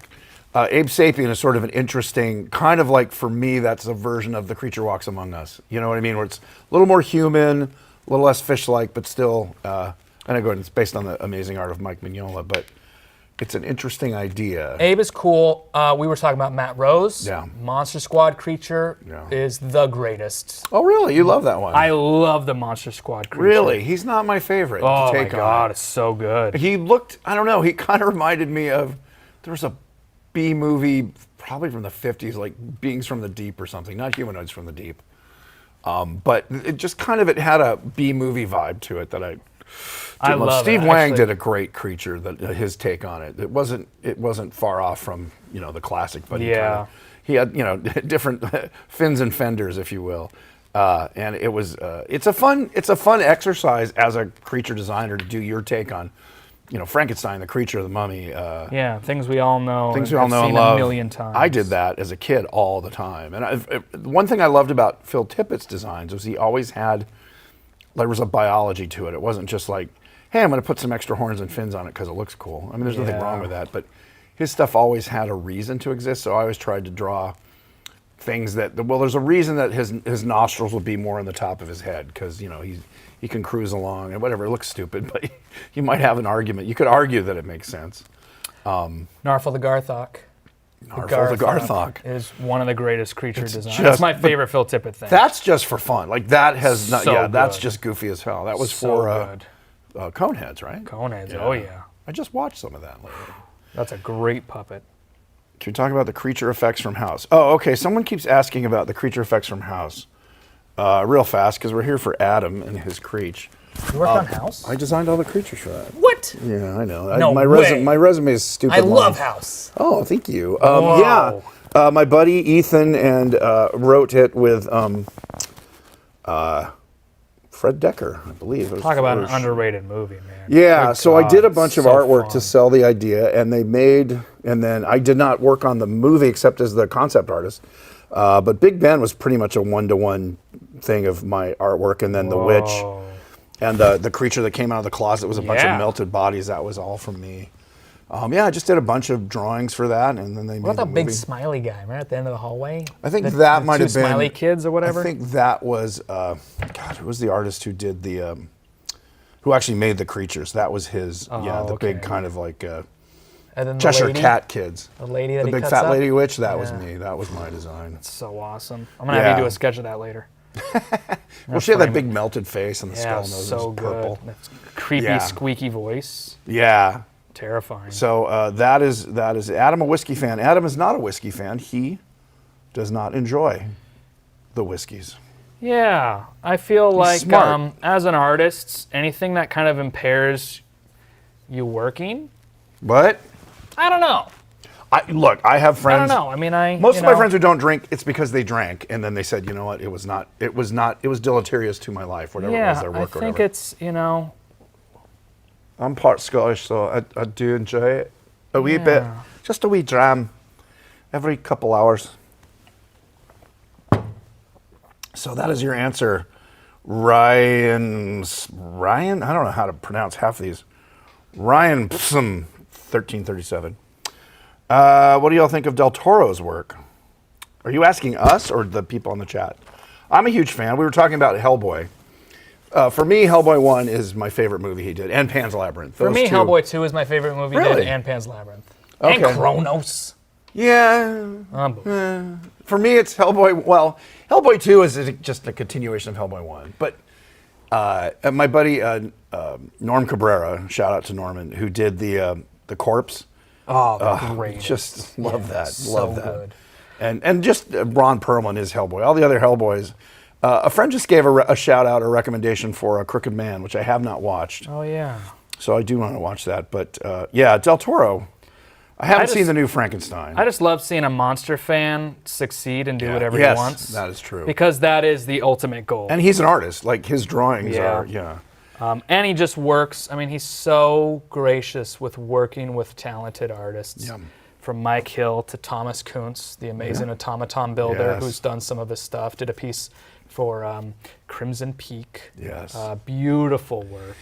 Crimson Peak's an interesting movie because I grew up watching horror movies in the 70s, and he absolutely matched the pacing, which to me is not a strength of 70s horror films. It's very slow and very kind of brooding, and it kind of reminded me of the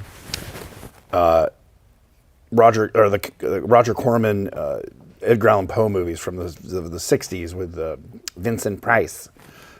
Just a little too pacey and slow for me, but the effects in it and the visuals. What's great about Del Toro is sort of like Terry Gilliam. They are visualists first, and the story. It's an artist. They're artists, and the story best. supports that, and it's supported by the art. Where a lot of filmmakers are more. I don't know if they would say they're literary or they're more about the the story as opposed to the visuals of the story. So a huge fan of both of those guys. What is our opinion about Shape of Water? Oh, there you go. There's a creature type of character. What did you think about that? I thought it was great. I think it was a great Guillermo take on the traditional creature story, right? I mean, like, what if they fell in love, and what if, he got trapped in, it's kind of Revenge of the Creature-y, right? Getting trapped in the thing. Or Walks Among Us, almost. Yeah. Almost at any point. I loved it. I thought I think it was weird for normal people because they're like, she's in love with the fish man. Yeah. And Mike Hill, who came in and made him attractive, if that's the word to use. Yeah. Again, amazing. Mike's an amazing artist, and he just did the new Del Toro Frankenstein and designed Adam, which is the Frankenstein's monster. An amazing artist and a lovely guy, incredible sculptor. And I know Guillermo brought him in to go, I want this guy to be still a creature, but I want him to have some sort of attractiveness, I guess you'd call it. And I think they pulled it off, which is, that's a tall order. Yeah, it's a great spin. I mean, as a kid growing up watching The Creature, I never really interpreted like the whole, I know, a lot of creature fanatics and stuff are like, oh yeah, he's mirroring her, and it's this beautiful scene, and I'm like, that's a freaking monster. Yeah. And he wants to grab that chick, and she's terrified. Well, your mind goes, especially when you're a kid, you don't go like, well, why does he want to carry the girl to his private lair? Yeah, I don't know. It's the 50s. I know, because he's a monster. Yeah, well, it's like Frankenstein. It's King Kong. Yeah, he wants the yes, girl. they want the girl because they're pretty and they're not. And as a kid who wasn't attractive, and the guys want to shoot him with a gun, make him go away. Exactly. Here you go. What has been your favorite piece to work on? Do you have a favorite? I would say obviously, like creature-wise, you go, well, the Sideshow creatures, my peak creature right now. Right. Our first movie that I myself, starting a business, got where we got to design and build all the creatures and puppeteer it was Onyx the Fortuitous and the Talisman of Souls. You guys can watch that movie now on Amazon. Yep. For free, I believe. It's just up there. It's part of the Prime, if you're a member of Prime, yeah. It's just, getting, as just being a guy who was an employee at Creature Shops, getting your first movie and having a filmmaker trust you with your vision of like, you read a script, you go, there's a demon in a box. What does it look like? And you can just do it, and it's Blue there, sky. and you're like, that looks killer. Like, I can't believe I created that on my brain. And the creator loved it. He didn't go like, no, I thought he was going to be blue and fat or whatever. And that's what really is giving me the love of like, oh yeah, this is why I got into this, is because I can read a sentence, imagine a thing, build the thing, perform the thing, and like a year later you watch it on a screen in a theater or something, you go, that is crazy. That was a journey. That was dinosaurs for me. Yeah. Because we went and pitched, and it was a bunch of my drawings, and 2 weeks later they go, yeah, we want to do it. And I remember being terrified, like, oh crap. Yeah. I knew we could do it, but also, Ninja Turtles was 4 turtles, and they're basically the same thing. Yeah. We were doing 6 main characters, another 3, sideshow, Were you involved in that Alien show? Where it's yes, like a family and then there's 2 aliens in the family. I saw clips of that, and I was like, where is this show? I think we made 8, and I only did the designs. I had nothing to do with the show. Incredible puppets. Oh, yeah. And then it wasn't, I would say, the concept did not, the show did not live up to the concept. I had nothing to do with it. I was very frustrated because that's a whole thing we could do. But I like the designs. Oh, and yeah, they were almost aliens good. were killer. Yeah, thank you. Yeah, in fact, my portrait picture I use a lot is me with one of the characters that was not used because she thought they thought she was too weird. Really? Yeah. Yeah, because there's a girl, a guy, alien, and then there's like a little baby. Baby Bobot. Yeah. And the baby was basically me doing an alien version of the baby from Dinosaurs, which I love. That was my favorite design because you weren't beholden to a human in a suit. It was another puppet. So awesome. Somebody asked what was the name of the movie again. Is Onyx Onyx the Fortuitous, yes. and the Talisman of Souls. Oh, somebody wrote that. Yes, there you go. Really great movie. Andrew Bowser, the filmmaker, writer, and star of the movie, is incredible. And I'm just so proud of those puppets. I mean, That was great. It was a Yeah. good cast, too. It was a fun movie. it was a great cast. And that was my first time having a full mental breakdown, Welcome to which the I club. will remember forever. That was fun. I mean, it was the worst thing ever, but once you come Was it out because of of that, schedule and budget and just things breaking I down? maxed out every credit card I can get my hands on. You know, we did the first month of that movie out of my mom's garage. We did it all in California or in Colorado. Brutal builds. But that's my Rob Bottin's The Thing story of like Put himself in the I'm sitting there sleeping in a mold, Yeah. waking up at 2 a.m, like hogging it out again, just covered in fiberglass every think- night for a year. That's the thing about youth is you have that like obsession with. You don't have a mortgage, you don't have kids, you don't have a wife. You're just like, this is my life, and you commit to it. And I think that's the fun of it. But also, yeah, you do put yourself in a. You can put yourself in the hospital as Rob did. And Yeah, I think you need to do that though while you're young. I mean, obviously you can't do it when you're old. I'm now at the point where like I can't pull an all-nighter. I'm too old for that. Yeah. But I do miss those 2 a.m. with my friends in the shop, just tired, and we're just getting that loopy high, eating in and out. You know, it's just so much fun. Here's a question that's interesting. Since you live in Mile High Denver, how difficult is it to work at that altitude with the dry air? How That's a weird. good question. I mean, you are a mile high, and I know people do get altitude sickness at that, but obviously you grew up there, spent a lot of time there, so it Yeah, doesn't affect there's you. not much of a difference. Yeah. I don't know, but I will say Colorado. I mean, we are the only creature shop in Colorado. Essentially, we have a great puppeteer company. What's that? Well, Corey Mooseman Oh, Corey down Moosman, south. yeah. I didn't know he had a company. I just Why thought- Not Productions is okay. their puppeteering Shout out to company. Corey. Shout out to Corey. Works with you, great guy. Wonderful performer, wonderful builder. We have a Reynolds Advanced Materials. Oh, Reynolds Advanced Materials is all of our fiberglass, resins, silicones, paints, everything you need to get your materials. They are a wonderful company. yep. We Molding on our- and casting, yeah. Yeah, on our YouTube channel, we go over all the Reynolds materials, how to get them, how to use them. Are they a sponsor of your channel, or do you just kind of use their stuff enough that it's sort of a de facto sponsor of your Yeah, channel? they're kind of like a sponsor. Yeah, that's great. They give me coupons. There you go. It's get like discounts. Dell Computers or Silicon Graphics and ILM for all those back in Jurassic But I mean, back in the days. day, you're working with like companies that you're going by like the serial number of this silicone to find how this was, or like I'm sitting here looking up weird waxes. right, I'm like, right. I was like making my own toy wax with like recipes I'd find online. Yeah. And Reynolds brought it to where there's colorful pictures, there's instructions. They have a funny, cute name for each material. Dragon Skin, is that them, or is that Dragon skin, silpoxy, Yeah. just goofy little. You know, it's so simple and easy now. That's another thing I will say for you kids today. You rock and roll kids of today and that crazy music you're listening to.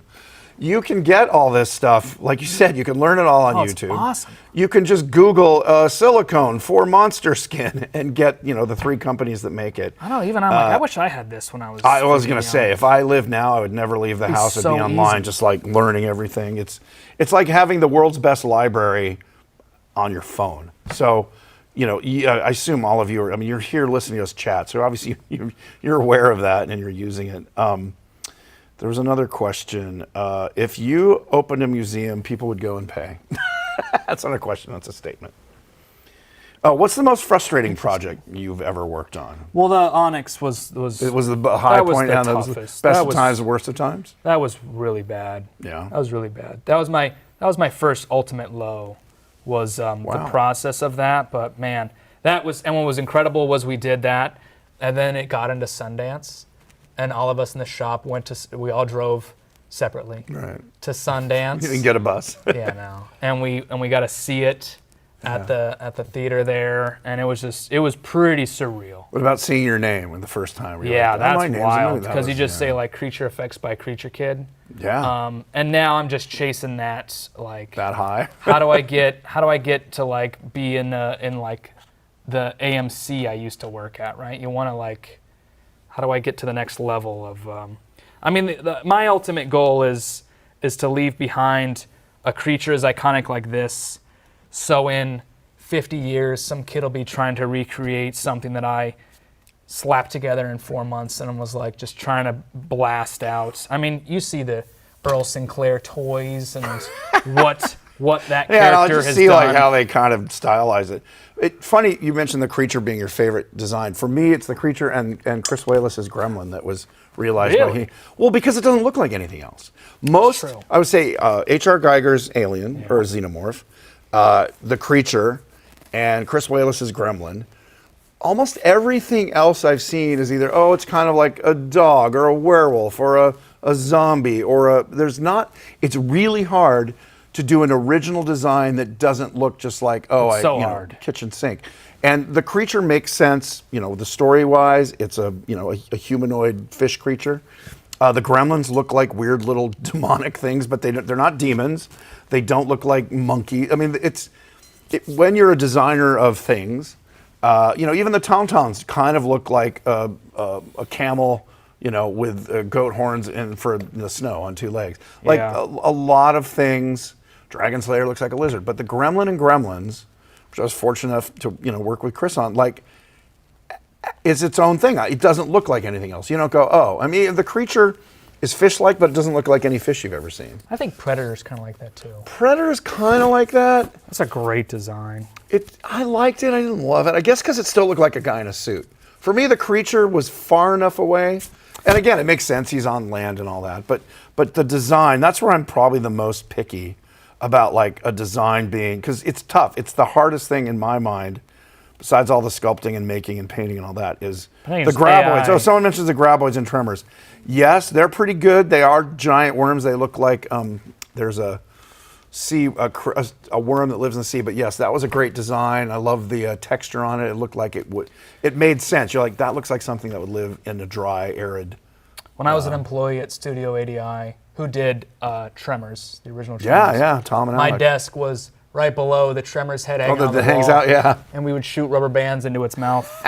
That was awesome. Alex started his own shop. The ADI dissolved, and now it just got Studio Gillis. Studio Gillis, yeah.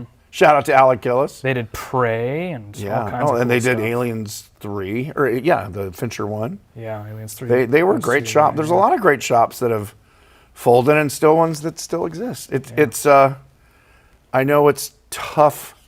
And Pumpkinhead. Yeah, Pumpkinhead. I like Pumpkinhead. Yeah. That was I don't designed know. by Alec Gillis. And Yeah. executed by Alec and Stan Winston. It was original, but it looked like I don't know, Gremlins to me, and it's not because I worked on it. It's just, in my mind, it didn't look like anything else. Where Pumpkinhead, See, I like Gremlins 2 better. right, but they're those without are Gremlins great 1, you wouldn't have designs. Gremlins 2. They were just, That's true. because they had, as Chris Walas said, they had 10 times our budget. Yeah, those The budget on and Gremlins 1 2. was not a hit movie. It was just a wacky idea of the Joe Dante thing, who right before that had made like Piranha. He wasn't a big budget movie maker. So the Gremlin budget, we basically had one sculpt, and we just added a mohawk to one of them, and the rest of them were awesome. the same thing. Where Rick had 22 different designs, and Yeah. the bat and the spider and all the vegetable one, all these amazing. Vegetable Gremlin. I mean, that would have been a great project to be a designer Smart on. gremlin. The brain gremlin. Tony Randall as a gremlin. Wow. Okay, we're kind of winding down here. Any burning questions you guys have before we shut this off and let you go home? I'm going to sponge this really quick. Because see how I'm cutting lines and they're all sharp and stuff? Yep. Let's just sponge it. Knockdown.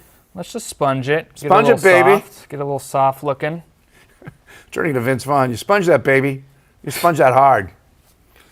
Sponge and water. You can find it at any sponge store. Water, you say. Yeah.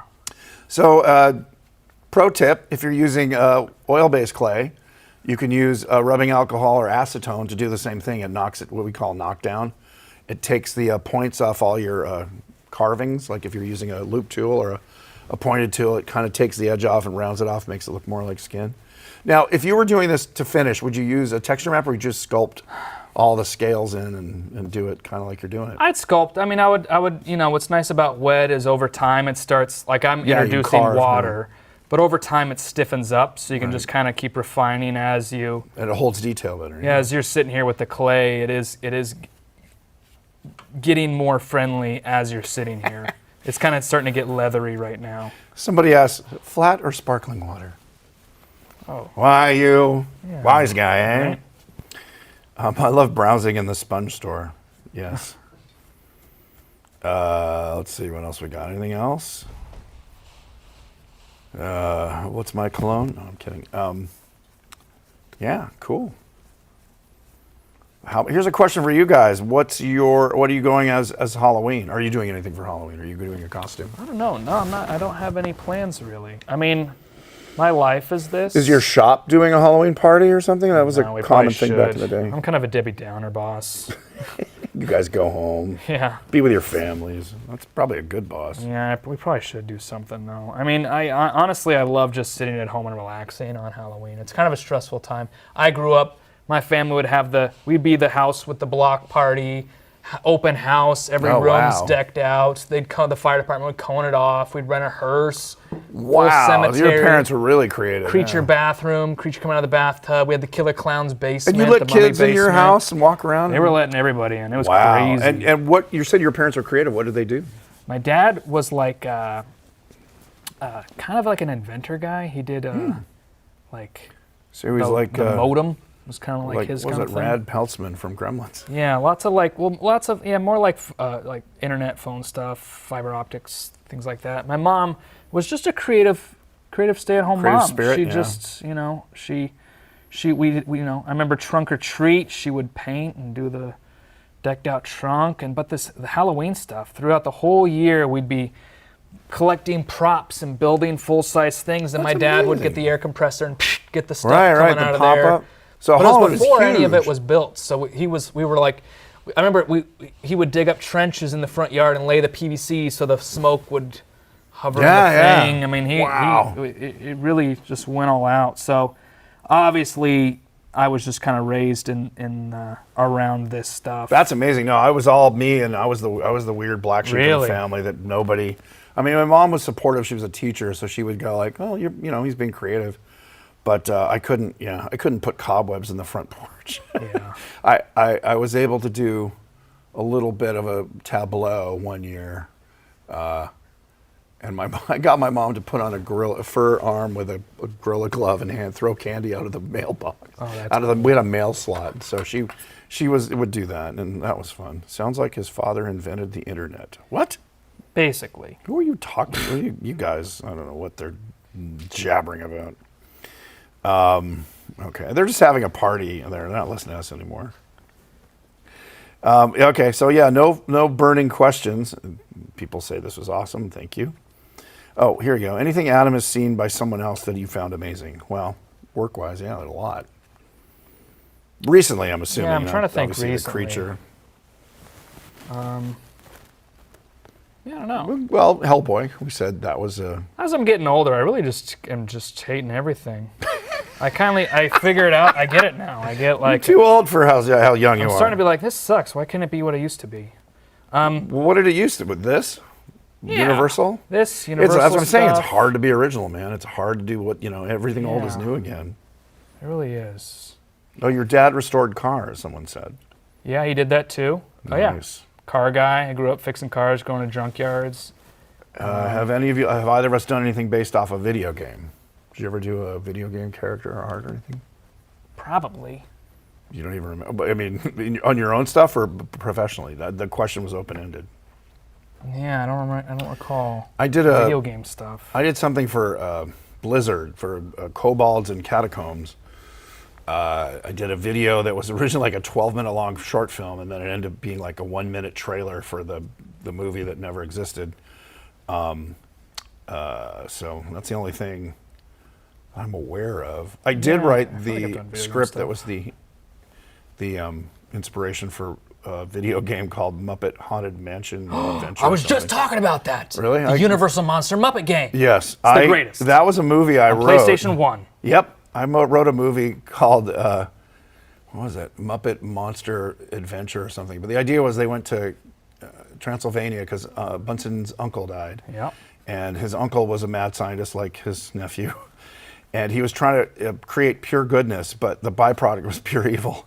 and some of it spilled when they went to go visit his. He had passed away, but his lab was still there, and it spilled, and so the Muppets became classic Universal monsters. That was good. That was a way for me, and then Muppet Haunted Mansion was the other. I thought the Muppets and Halloween should go together ever since. Now here's a deep cut, and probably most of the people on the chat aren't.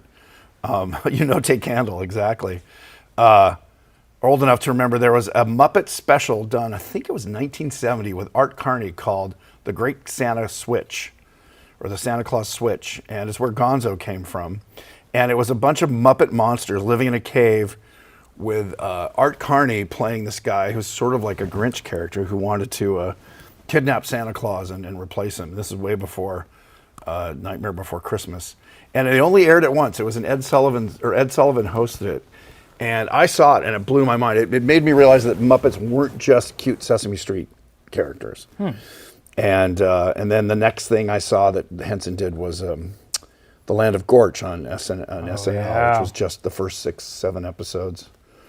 Ghost of Fafner Hall, yeah. Did not work on that. Ghost of Fafner Hall. That was fun. That was a good one. What design elements do you look for when observing a character design, or what features do you like? Ooh, that's a good question. That's a hard one. Pass. Oh, I'll answer that one. What I like is personality, because most creatures, I mean, if it's just an animal, then, I'm always like, does that look real? Does that look like it exists? But all the stuff I've done, I always try to put a personality to it. Again, it's more caricatured like what you do, whereas like if you look at it without even having it say or do anything, you kind of know, is it a bully? Is it an idiot? Is it scary? Is it going to eat you? Or is it going to want to be your friend? Or does it kind of have that was great about the Karloff Frankenstein. I mean, so much of that is the pathos that the actor brings to it. But if you're doing a creature that's not going to be performed by an actor, or there's so much makeup, like the character from Shape of Water. Yeah. It's not a lot for Doug Jones to work with, except body movement. I do say though, I love designs that make me laugh or that make me giggle. I'm the same. Like I hate doing makeups because sculpting a makeup is boring because you're just working on a static face and you're relying on a performer to like give it character. Right. But like when you're sculpting a funny face, you're sculpting a thing that is going to look stupid, like a big old pug monster or something. Laughter is the greatest thing. So when you're able to create something that's just like, that is so dumb, and it's talking, that's why I love dinosaurs. Everything in there is funny, and there's personality. For everyone who's watching, there is a thank you code, and if you enter this code on your Sideshow account you can claim $5 in Sideshow rewards throughout the event through this week. You have a chance to win up to $165. So keep tuning into these. And the code, I think they're going to show it on the screen. Nope, that's not it. There it is. That's the code. So type that into your account and try to claim $5 in Sideshow rewards. Not everyone will get it, I'm told. It's sort of a bit of a, not a lottery, but the more you watch, the more you type in these codes, the better chance you have of winning up to $165. So somebody said they'd watch this Great Santa Claus Switch. It might be on YouTube. You couldn't watch it for years. I mean, it really just aired once. I watched it at the Henson Company. I'm like, I couldn't remember the name of it. And I was describing it to Jim. And he's like, oh yeah, the Santa Claus Switch. We have a Betamax of it. So I watched it. And I was like, oh my God, that was amazing. Someone calls us the Captain and the Kid. Oh, I like that. Thank you. That's pretty good. SCT Carts or SCTC Arts. Wait a minute. I like that. Why does that sound familiar? Well, the Captain and Tennille. That's right. You're young. Thank you guys. Thank you and happy Halloween. Oh, are we signing off? Yeah, it's done, dude. I'm not done yet.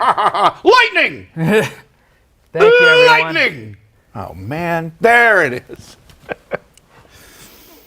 Well, thank you, everyone. Yeah, thank you for watching. Thank you. Live. Go watch The Creature if you haven't seen it in a while. Well, watch in 3D if you have 3D glasses. That's really fun. They are playing 3D Creature here and there in theaters. I know. Yeah. I've seen it a couple times. A friend of mine is it's really incredible. Yeah, a friend of mine, Eric, is big on getting that restored. You can get it, I think, on DVD or you can get on 4K. 3D, and stuff. yeah, 4K. You can get all kinds of places. Thanks, everybody. Thanks for tuning in. And Grant, have a great Halloween. And stay tuned to Sideshow. Thank you.